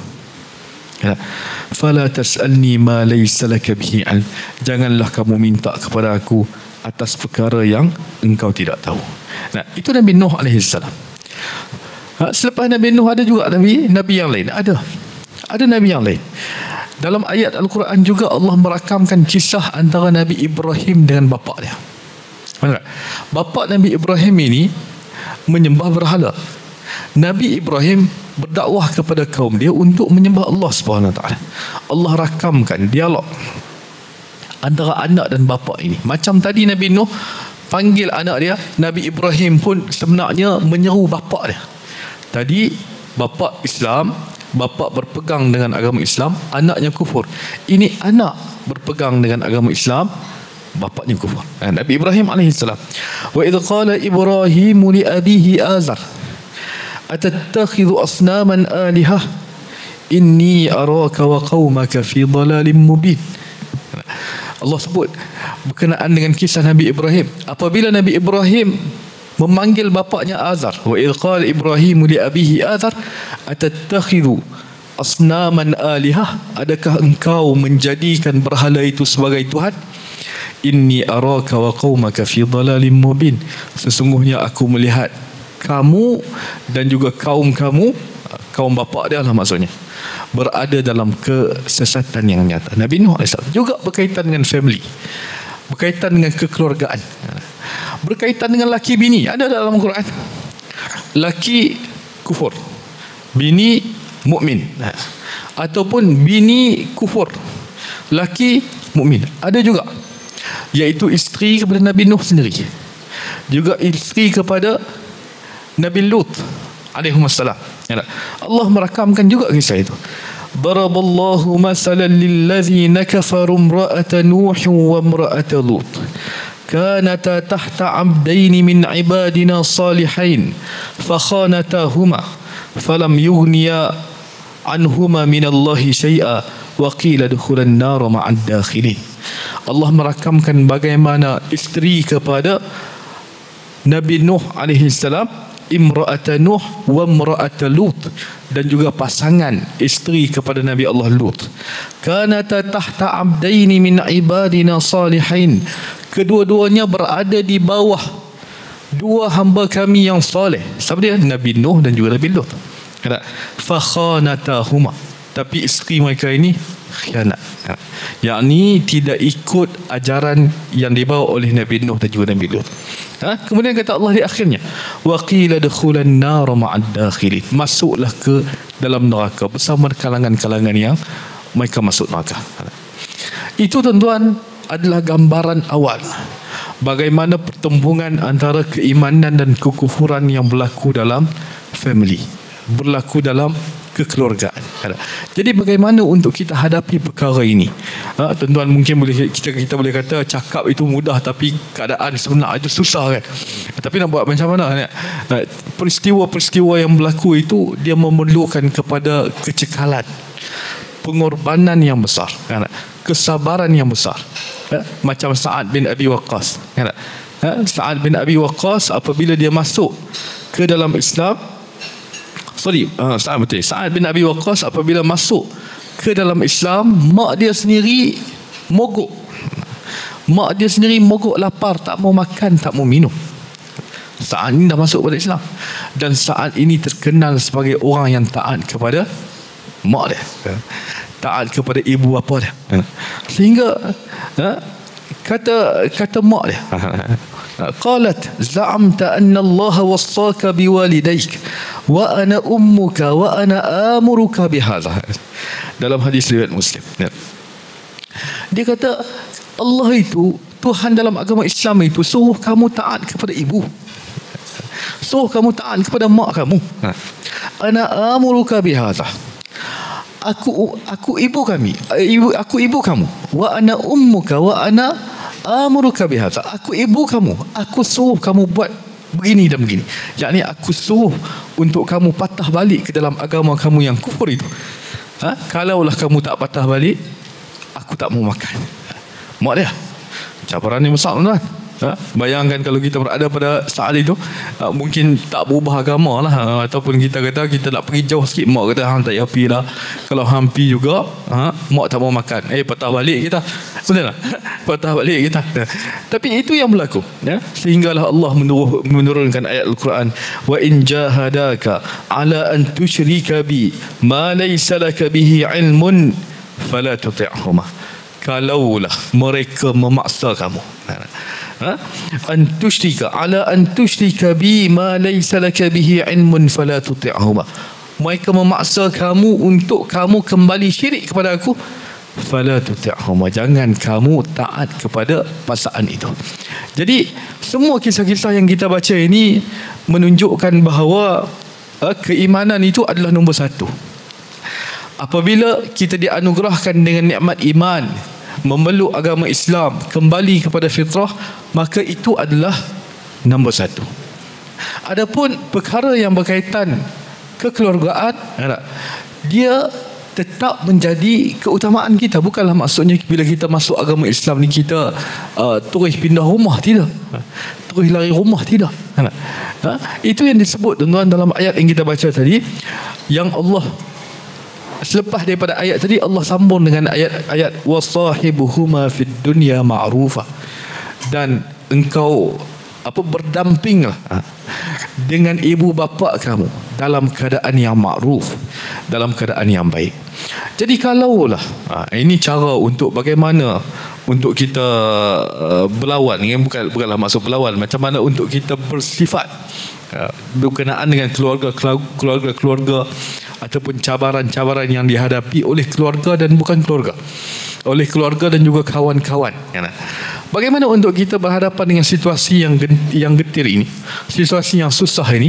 Yang pertama sekali, kita kena tahu bahawa Islam tidak memisahkan anak dan ibu, tidak memisahkan antara anak dan juga bapa.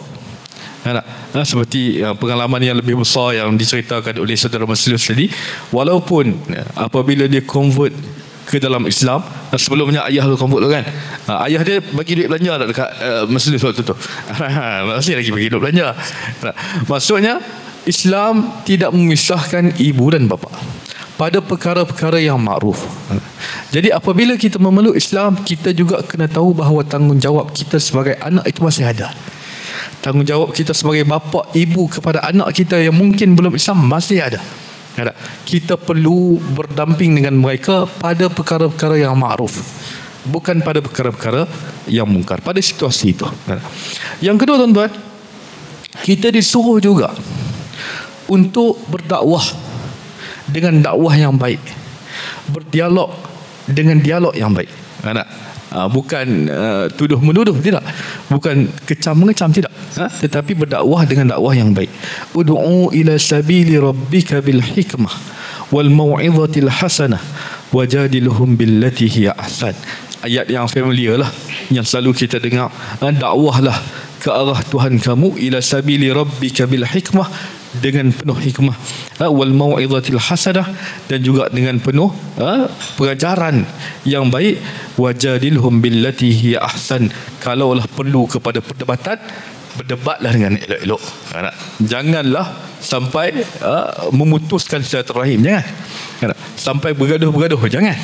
Itu akhlak kita. Jadi untuk cabaran ini, nak berhadapan dengan keluarga ataupun kawan-kawan, kita disuruh untuk berakhlak dengan baik, berdialog dengan baik. Tengok kisah Nabi Ibrahim AS. Saya kena tengok sikit, saya apa Quran tuan-tuan, kena tengoklah. Nabi Ibrahim AS, satu kisah yang kita panggil kesabaran Nabi Ibrahim berdakwah kepada kaum ni. Ayat ini mungkin sebahagian dia salah faham ayat ini, tapi saya nak betulkan kefahaman.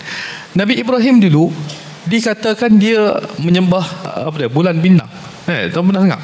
Dikatakan Nabi Ibrahim ini dia mencari bulan bintang.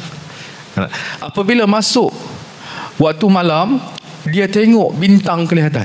Tengok.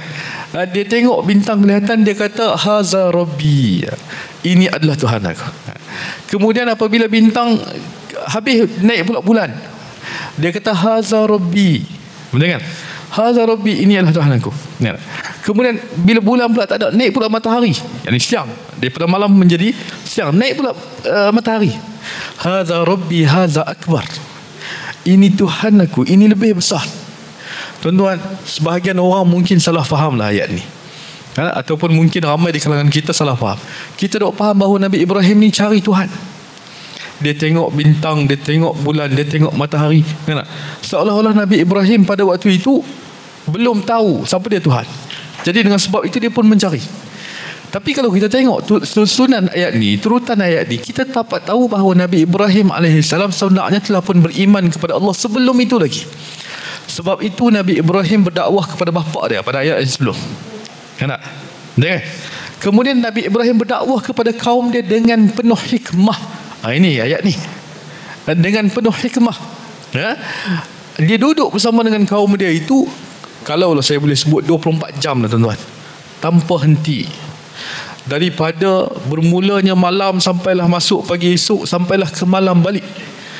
Dia duduk, dia nak buktikan bahawa bulan bintang ini, matahari bulan bintang ini bukan Tuhan. Dengan sebab itu bila naik bintang, kemudian bintang pun hilang. Bila naik bulan, bulan pun hilang. Bila naik matahari, kemudian matahari pun terbenam. Tuan-tuan, matahari terbenam, matahari naik, kemudian matahari terbenam balik ni bila tuan-tuan? Jadi 24 jam lah. Daripada malam matahari terbenam sampai naik sampai terbenam balik 24 jam lah. Hikmah. Berdakwah dengan hikmah. Ya tak? Jadi dengan sebab itu apabila matahari terbenam, falamma ra'a asy-syamsa bazighatan qala hadza rabbi hadza akbar falamma afalat qala ya qaumi inni bari'um mimma tusyrikun. Apabila matahari terbenam, kata Nabi Ibrahim alaihissalam, falamma afalat qala ya qaumi, wahai kaum aku, inni bari'um mimma tusyrikun, aku berlepas diri, aku berlepas diri atas apa yang kamu syirikkan. Itu membuktikan Nabi Ibrahim alaihissalam pada awal-awal lagi telah pun menjadi Muslim. Adakah dia pukul kaum dia? Tidak. Dia bersama dengan kaum-kaum dia. Dia membuktikan secara direct, membuktikan secara realiti bahawa Tuhan-Tuhan yang mereka sembah itu daripada kalangan planet-planet bulan bintang itu bukan Tuhan yang sebenar. Ada masalah? Kemudian tuan-tuan, kita juga kena tahu apabila kita berhadapan dengan cabaran-cabaran yang sebegini, kita dituntut juga untuk mengeratkan silaturahim. Semakin kita kuat dalam beragama Islam, semakin kita banyak belajar tentang agama Islam, semakin kita tahu bahawa agama ini mementingkan keluarga, mementingkan kawan-kawan. Nabi SAW menyebutkan dalam hadis riwayat Abu Hurairah, man kana yu'minu billahi wal yawmil akhir falyukrim dhaifahu wa man kana yu'minu billahi wal yawmil akhir falyasil rahimahu. Siapa dia yang beriman dengan Allah dan hari akhirat, falyukrim dhaifahu, maka muliakanlah tetamu. Siapa dia yang beriman kepada Allah dan juga hari akhirat, maka mulialah, maka sambunglah silaturrahim. Semakin kita kenal Islam, semakin kita tahu bahawa agama ini bukanlah agama yang membawa kepada perpecahan, tidak.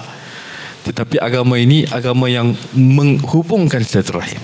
Jadi dengan sebab itu, kalau kita tengok sirah-sirah di kalangan sahabat ataupun situasi-situasi yang sepatutnya kita hadapi, semakin kita kenal Islam, semakin kita erat dengan keluarga kita. Tak? Semakin kita kenal dengan kawan-kawan kita, dengan saudara baru kita, saudara mara kita.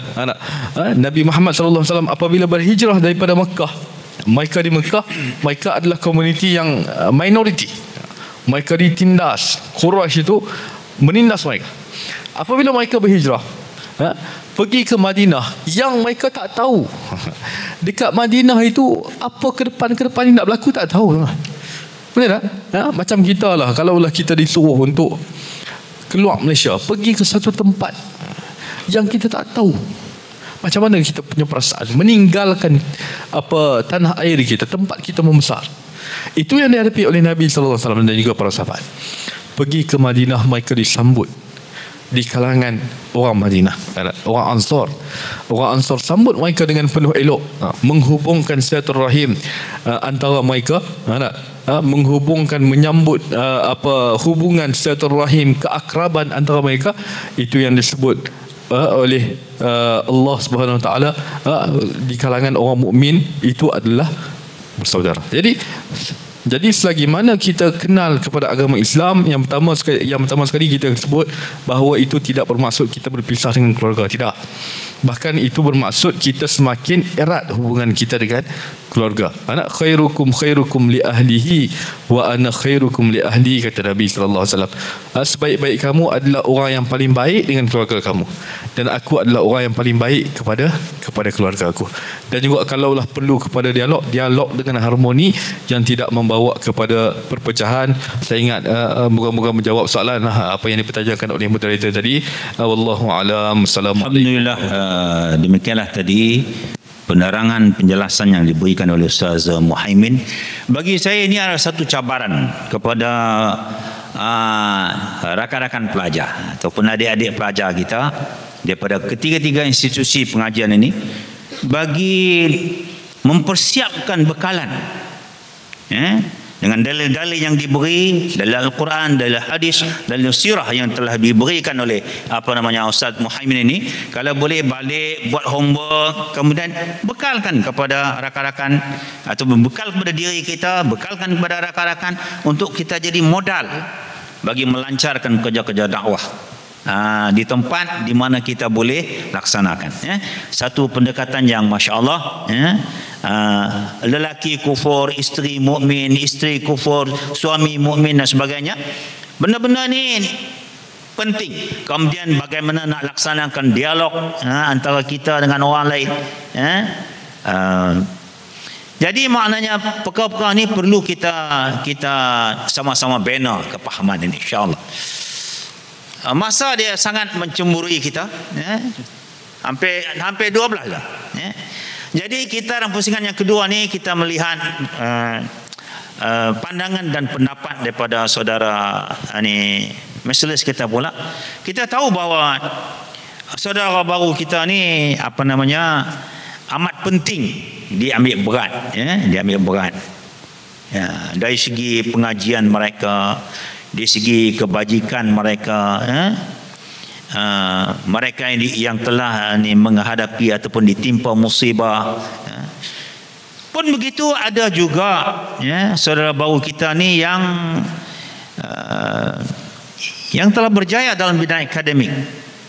Malah ada yang mendapat anugerah-anugerah tertentu yang diiktiraf di peringkat negeri dan peringkat kebangsaan.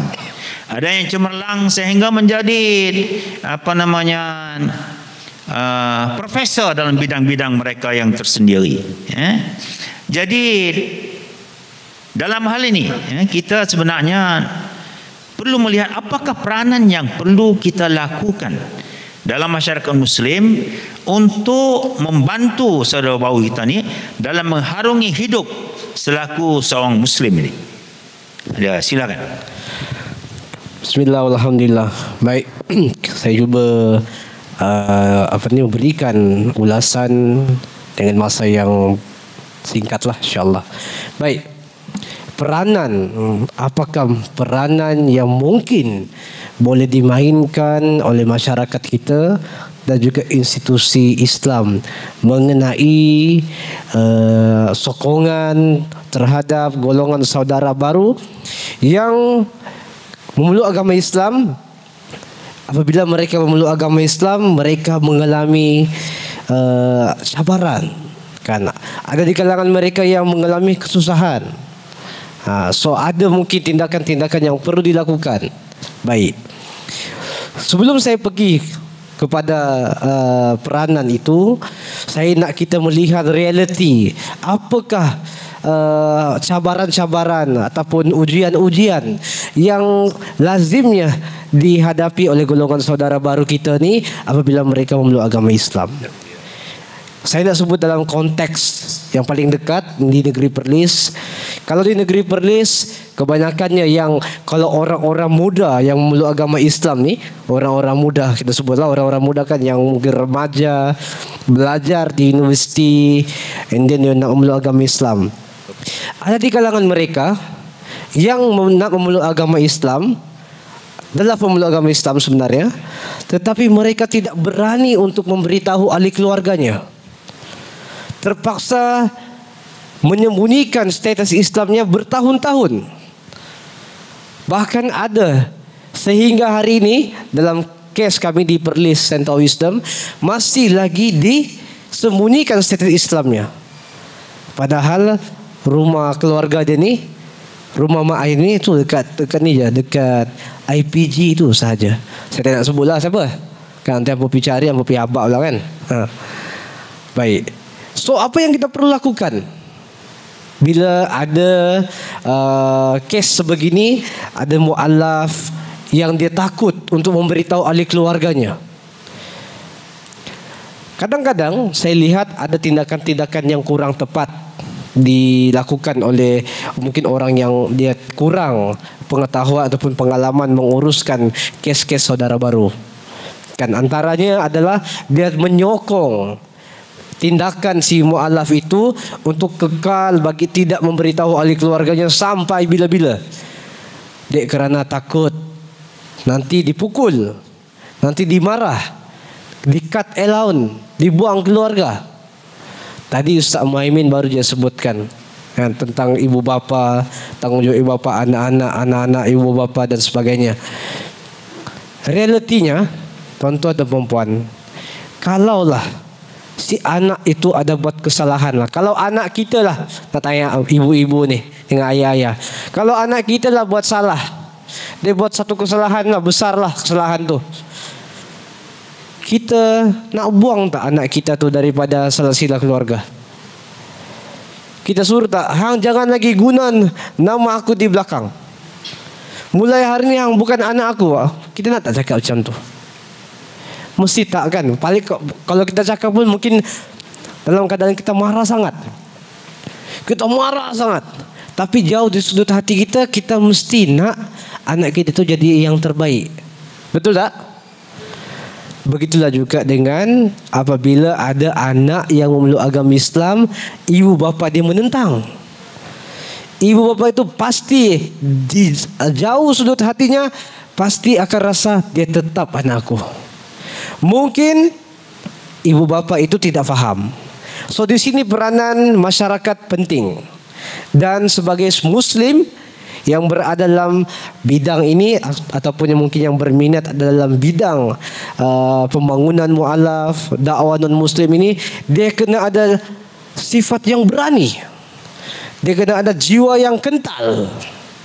Sebab kita akan berhadapan dengan keluarga, masyarakat yang mungkin tidak memahami konteks saudara baru yang memeluk agama Islam ini.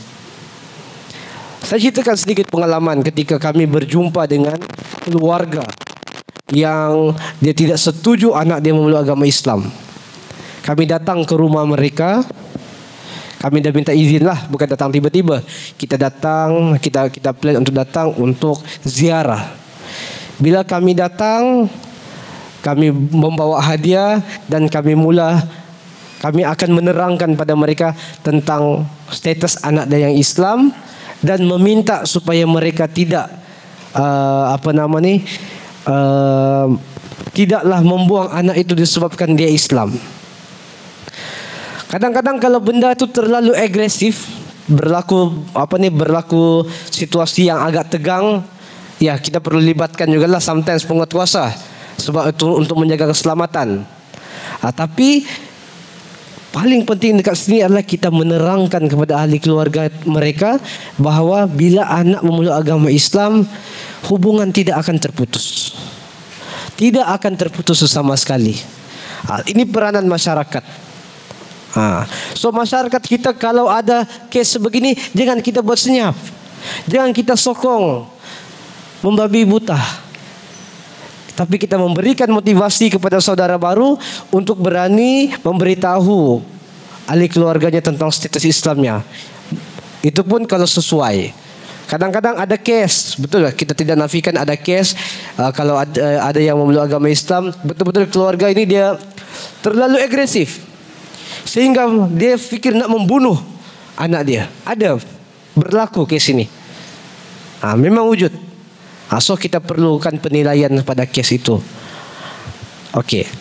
Dan peranan masyarakat juga ketika mana ada golongan saudara baru yang baru memeluk agama Islam. Kadang-kadang kita terlalu happy kan. Kita bila dengar orang memeluk agama Islam ni, kita gembira tak? Kan? Kalau kita diberikan peluang, kata ni Khalil, saudara Khalil boleh syahadakan kita punya saudari kita daripada Jepun. Boleh. Aku nak syahadakan, boleh, no problem. Dia pun syahadakan asyhadu Allah.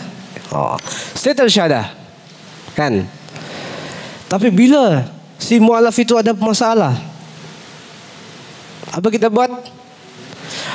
Ini saya tak mampu ni. Tak apalah, saya doakan awak semoga Allah mudahkan urusan. Settle. Baik, saya dulu kita orang ada tim yang dia fokus kepada membantu golongan saudara baru, dan saya difahamkan sekarang Perkim Perlis juga ada kumpulan yang menjaga kebajikan saudara baru ini, dan saya kira perkara itu perlu diteruskan dan dikembangkan dari masa ke masa. Saya bersama dengan kita ada Kak Jamie juga sebenarnya, dan bersama dengan Abang Fitri dan beberapa sahabat-sahabat yang lain. Mereka turun ke rumah-rumah mu'alaf yang memerlukan bantuan ini.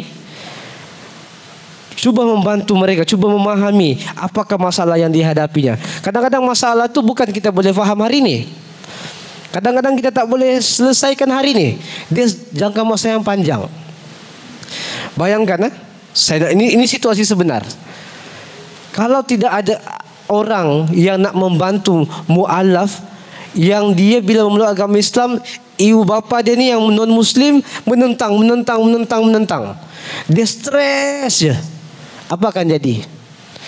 Mu'alaf ini bagus, dia ada potensi menjadi Muslim yang baik. Tapi kalau tidak ada dorongan, tidak ada bantuan daripada masyarakat Muslim yang lain, ada kemungkinan si mu'alaf itu dia keluar daripada agama Islam. Ini berlaku daripada aku ada masalah. Sebelum aku memeluk agama Islam ni aku okey je. Tapi bila aku memeluk agama Islam, banyak masalah. Sebab itu penting bila kita berinteraksi dengan golongan saudara baru yang baru memeluk agama Islam ni, kita perlu kita perlu menjadikan mereka ni sebagai orang yang dekat dengan kita, sebagai ahli keluarga kita. Barulah kita akan bertindak macam mana kita nak membantu dia. Faham?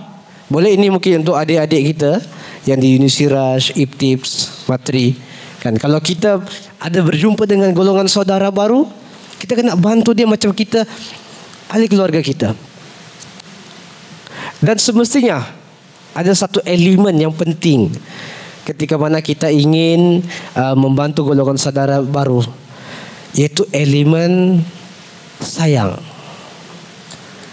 Nabi Muhammad SAW bersabda, la yu'minu ahadukum hatta yuhibba li akhi ma yuhibbu li nafsi. Tidak sempurna iman seseorang selagi mana dia tidak mencintai saudaranya sama seperti dia mencintai dirinya sendiri. So untuk kita nak mengaplikasikan, memanifestasikan kesempurnaan iman kita tu, kita perlu ada rasa cinta kepada saudara kita. Lebih-lebih lagi saudara Muslim, sesama Muslim. Saudara baru adalah saudara Muslim kita yang baru. So dengan perasaan sayang yang ada pada mereka, yang kita nak terapkan pada mereka, sudah pasti kita akan membantu mereka ketika mereka memerlukan bantuan.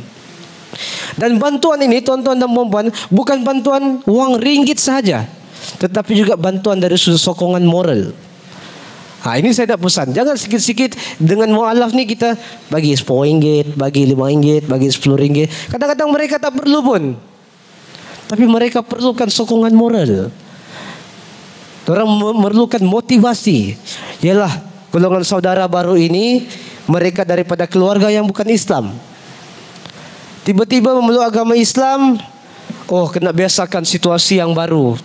Kan? Tak biasa pula. Pergi kelas nak baca Al-Quran, segan-segan pula. Macam mana nak sebut ni? Kan? Diorang segan-segan. Tak dinafikan di Perkim, saya dengar ramai yang dapat tauliah Al-Quran. Hebat-hebat mu'alaf Perkim.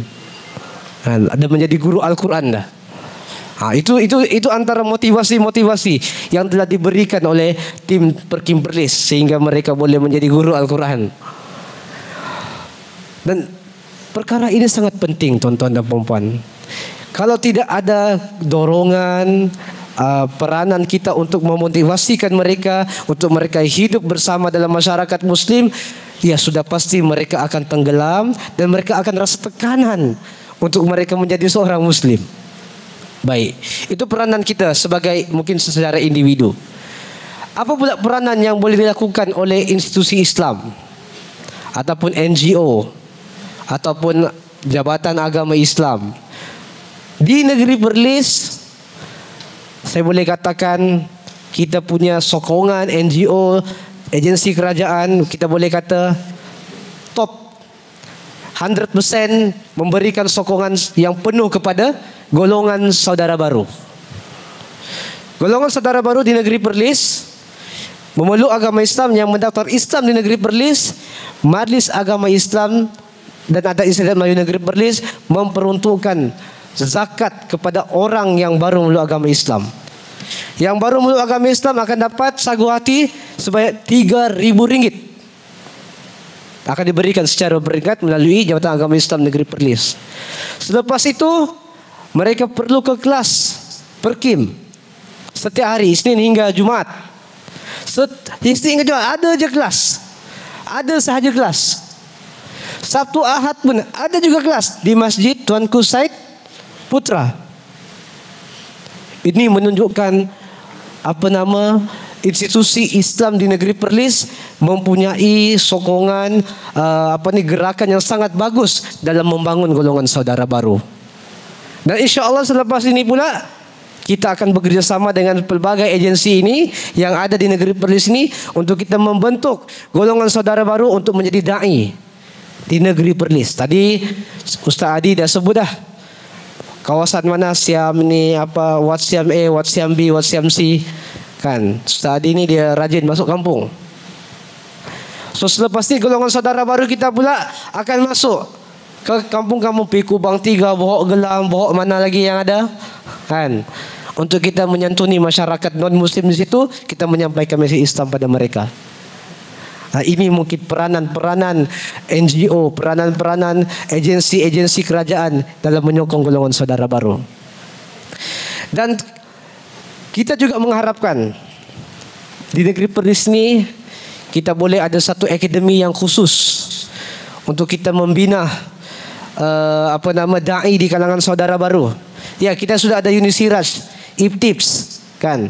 Tapi mungkin takkanlah makcik-makcik kita yang di belakang sana kan, mereka nak pergi masuk Unisiraj 3 tahun nak belajar diploma kan. Kalau kita ada akademi yang khusus di negeri Perlis, selepas belajar di Perkim, belajar asas apa semua, mungkin di akademi ini boleh lagi membantu memahamkan membangun lagi skill-skill saudara baru kita ini dalam konteks bagaimana nak sampaikan dakwah, pengurusan organisasi kan.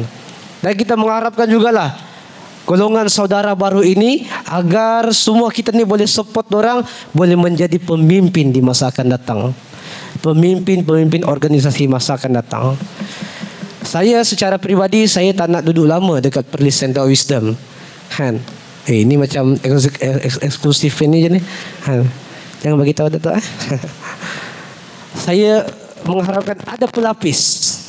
So golongan saudara baru yang muda-muda di negeri Perlis, InsyaAllah kita mudah-mudahan ada pelapisnya untuk di Perlis Center Wisdom, untuk di Perkim kan, supaya kita nampak peranan saudara baru itu sungguh-sungguh memainkan peranan mereka dalam memajukan ummah, dalam nak melestarikan lagi dakwah Islamiah di negeri Perlis ini. Baik, sebagai akhir untuk pusingan yang kedua ni, saya nak ingatkan golongan saudara baru juga.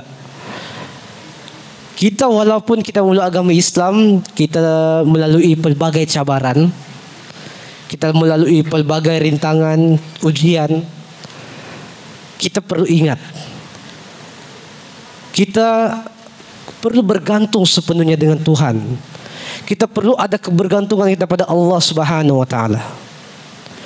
Betul kita ada Perkim, kita ada Wisdom, kita ada Jaib, kita ada Maif, betul. Tapi tak laratlah kalau hari-hari nak call Ustaz Mubin. Kan? Assalamualaikum Ustaz. Habislah Ustaz Mubin. Tak ada Ustaz Mubin nak mengajar kat Masjid Al-Husin. Kan? Kita kena kuat. Saya kira saudara baru di negeri Perlis ni ada pelbagai platform untuk berdikari. Maif, kita ada Atam yang menyediakan platform untuk membangun ekonomi asnaf. Boleh ke Maif untuk mohon bantuan untuk perniagaan. Tapi syaratnya kena mula berniaga dulu lah. Kan? Dan kita juga ada bantuan-bantuan yang lain yang boleh membantu kita. Dan juga saudara-saudara baru yang lain, janganlah kita ni, kita perlu hidup dalam masyarakat. Kalau ada rakan saudara baru yang lain susah, kita bantu sesama kita. Kita sahaja yang faham ni. Kadang-kadang bukanlah saya kata yang bukan saudara tak faham, tetapi yang saudara baru ni lebih memahami keadaan saudara baru. Betul tak? Kan? Kadang-kadang ada yang meluk agama Islam, tapi suami dia tak ikut, kan? So kita bagi dia motivasi, tak apa hang pujuk lu 2-3 bulan. Janganlah kita bagi motivasi, oh hang cerai dia, bukanlah. Bagi dulu masa 2-3 bulan, kan? Pujuk suami. Kalau tak boleh juga, mungkin penceraian adalah jalannya. Kadang-kadang itu ugutan juga, kan? Kadang-kadang ada suami dia, aku tak mau cerai, tak apalah aku masih Islam. So mainlah peranan Perkim, Perlisan Wisdom untuk membimbing supaya dia memahami Islam. So golongan saudara baru juga perlu kuat. Jangan kita lemah. Boleh tak? Boleh? Okey, itu saja untuk pusingan yang kedua. Saya akan sambung di pusingan yang ketiga, insyaAllah. Alhamdulillah. Jadi itu nampak gaya tu macam separuh gulung tu. Okey. Oleh kerana masa kita pun dah jam 12, jadi kemungkinan ada perkara-perkara yang nak tokok tambah dan seterusnya. Kita mintalah Ustaz Muhaimin buat penggolongan perbincangan kita pada pagi ini, supaya kita dapat balik dengan senang hati. Kita bawa buah tangan daripada sini untuk kita bekerja, insya-Allah. Kita dengar, kita tak kerja tak jadi. Kita dengar sajalah, tak jadi. Baik, jadi kita minta Ustaz Muhaimin, silakan. Terima kasih Saadi, Tuan Moderator. Tuan-tuan dan puan yang dirahmati Allah sekalian, sebagai penggolongan lah. Ini pusingan yang terakhir Saadi. Baik. Saya nak menyeru diri saya dan juga kita semua sekalian, untuk kita apabila berada dalam keadaan nikmat iman dan juga nikmat Islam yang besar ini. Sebenarnya apabila kita berada di sini, ada cabarannya juga. Ada cabarannya. Kita dikurniakan nikmat ini, alhamdulillah. Tapi dalam masa yang sama kita juga kena berawasan. Kita kena pegang nikmat ini supaya kita tak terlepas. Betapa ramai di kalangan kita yang mungkin lahir dalam keluarga Islam, membesar dalam keluarga Islam, membesar dalam institusi pengajian Islam, tapi akhirnya Allah uji dengan dia, Allah uji kepada dia dengan murtad. Ada tak? Ada.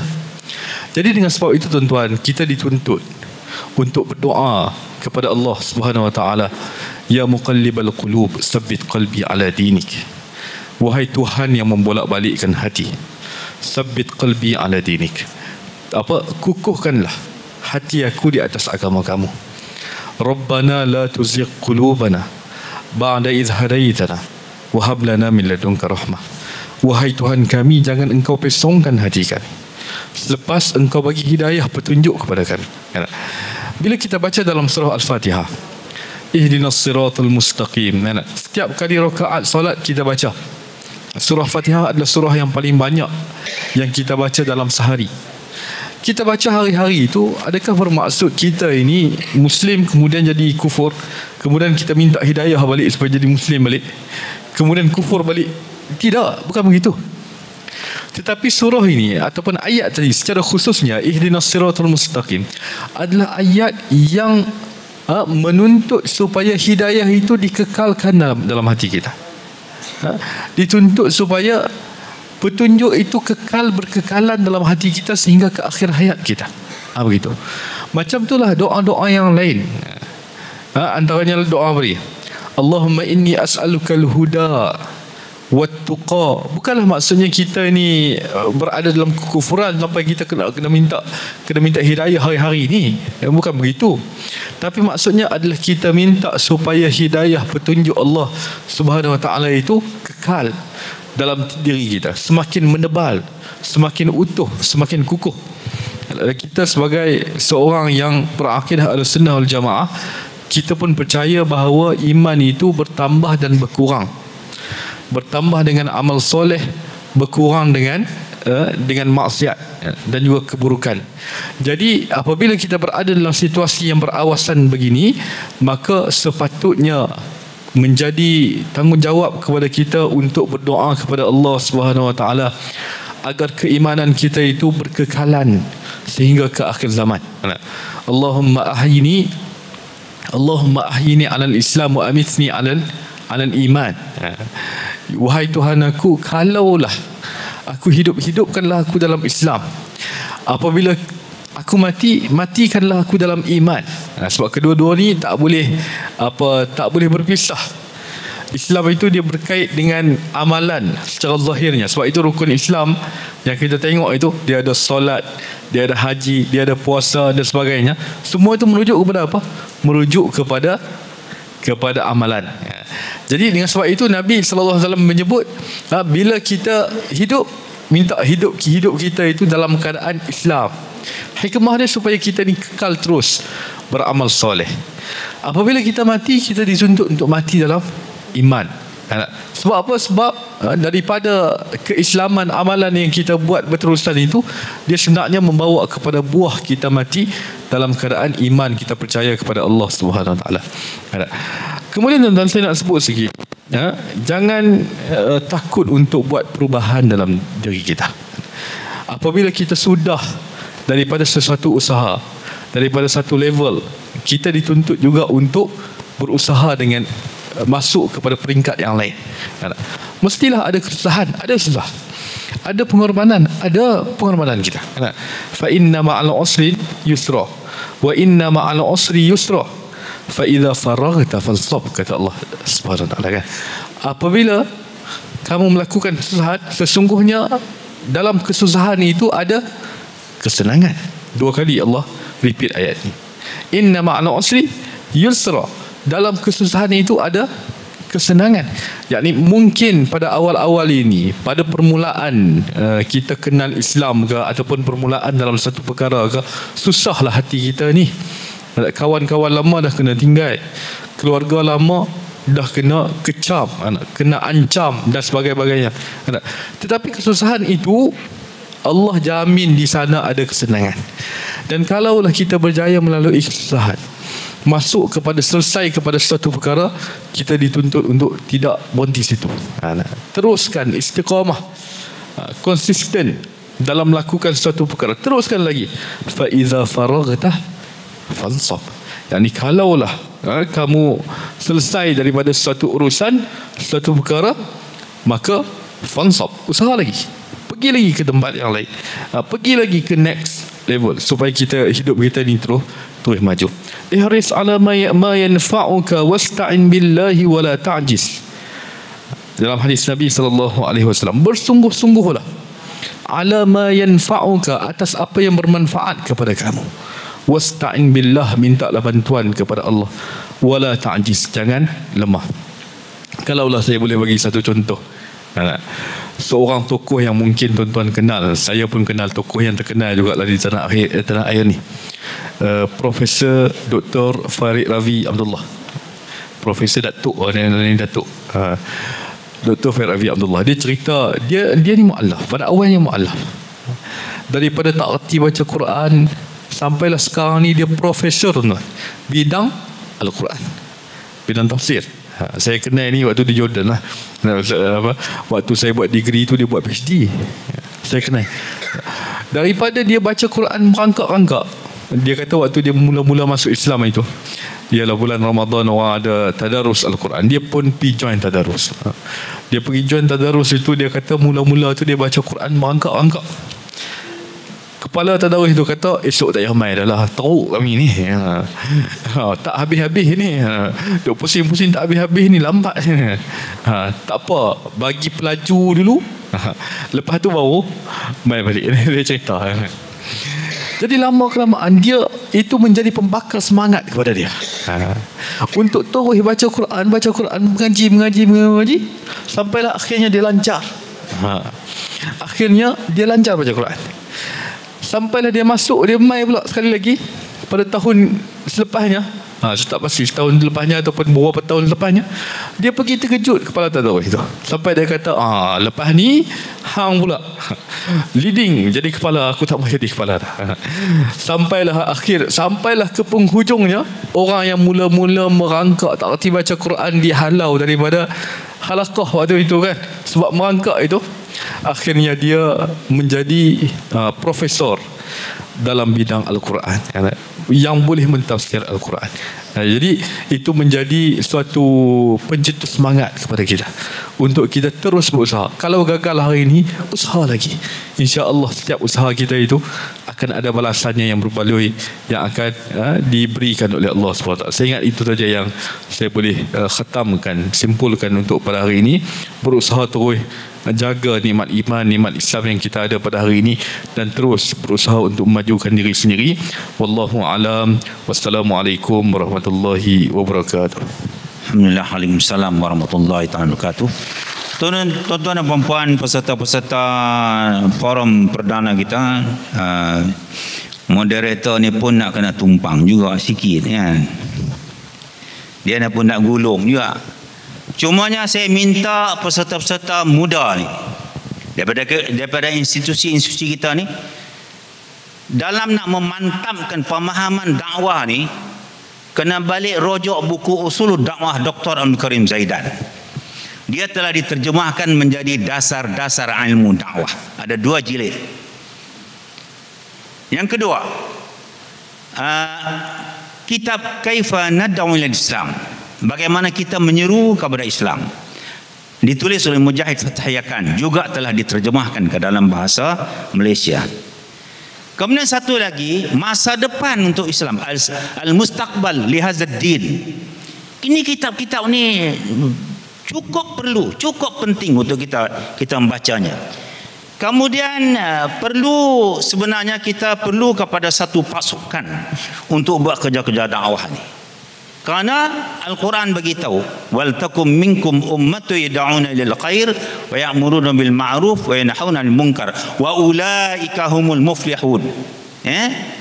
Kemudian mungkin daripada sini kita boleh cadangkan kepada pihak Perkim Negeri Perlis, wujudkan satu unit latihan dakwah Perkim dengan kerjasama Perkim Pusat, MAEM, Center of Wisdom dan sebagainya. Pasal dia tak nak duduk lama sini. Satu perkara yang kita nak kena pacak di dalam kepala kita ni, dalam kerja dakwah ni, ialah satu pesanan Rasulullah sallallahu alaihi wasallam, la yahdiyallahu bika rajulan wahidan khairul laka minad dunya wa ma fiha, atau kama qala Rasulullah sallallahu alaihi wasallam. Sekiranya dengan daya usaha kamu seorang terima hidayah Allah, ganjaran yang Allah akan bagi kepada kita dunia dan isi-isinya. Inilah yang saya jadikan dia sebagai motivasi untuk saya sendiri buat kerja ni, buat kerja dakwah ni. Agaknya ini juga yang menjadi motivasi kepada Dr. Abdul Rahman Sumaid Al-Humaid yang menjalankan kerja-kerja dakwah di 9 buah negara di Afrika selama 29 tahun. 14 juta umat telah dapat diislamkan. Allahu Akbar. Ini kalau tuan-tuan nak tengok, kena buka Da'i Afrika ataupun Dr. Abdul Rahman Al-Humaid Al-Sumaid. Search di dalam Google, tengok banyak benda dalam tu. Saya nak cerita tahun ni, sana jadi ceramah lain pula. Jadi itulah sikit. Alhamdulillah. Terima kasih banyak kepada moderator kita berdua. Ni panel kita berdua, sorry. Moderator kita pun teruk, saya ulang pergi belakang, saya maklumlah tua kan, sejuk pula. Terima kasih juga kepada peserta-peserta yang saya duk tinjau tengok tak ada yang lain lah. Okey lah tu. Maknanya lepas ni kita boleh 2 kali ganda dah tu. Kita bagi jadi 2 kali ganda tahun-tahun yang akan mendatang. Jadi kita berhenti di sini dengan alhamdulillah, syukur kepada Allah SWT. Terima kasih kepada pihak Urustia memberi peluang kepada saya untuk jadi moderator tua-tua ni. Jadi saya mohon kemaafan daripada tuan-tuan dan puan-puan di atas kelemahan, kekurangan ataupun salah bicara di dalam mengendalikan forum pada kali ini.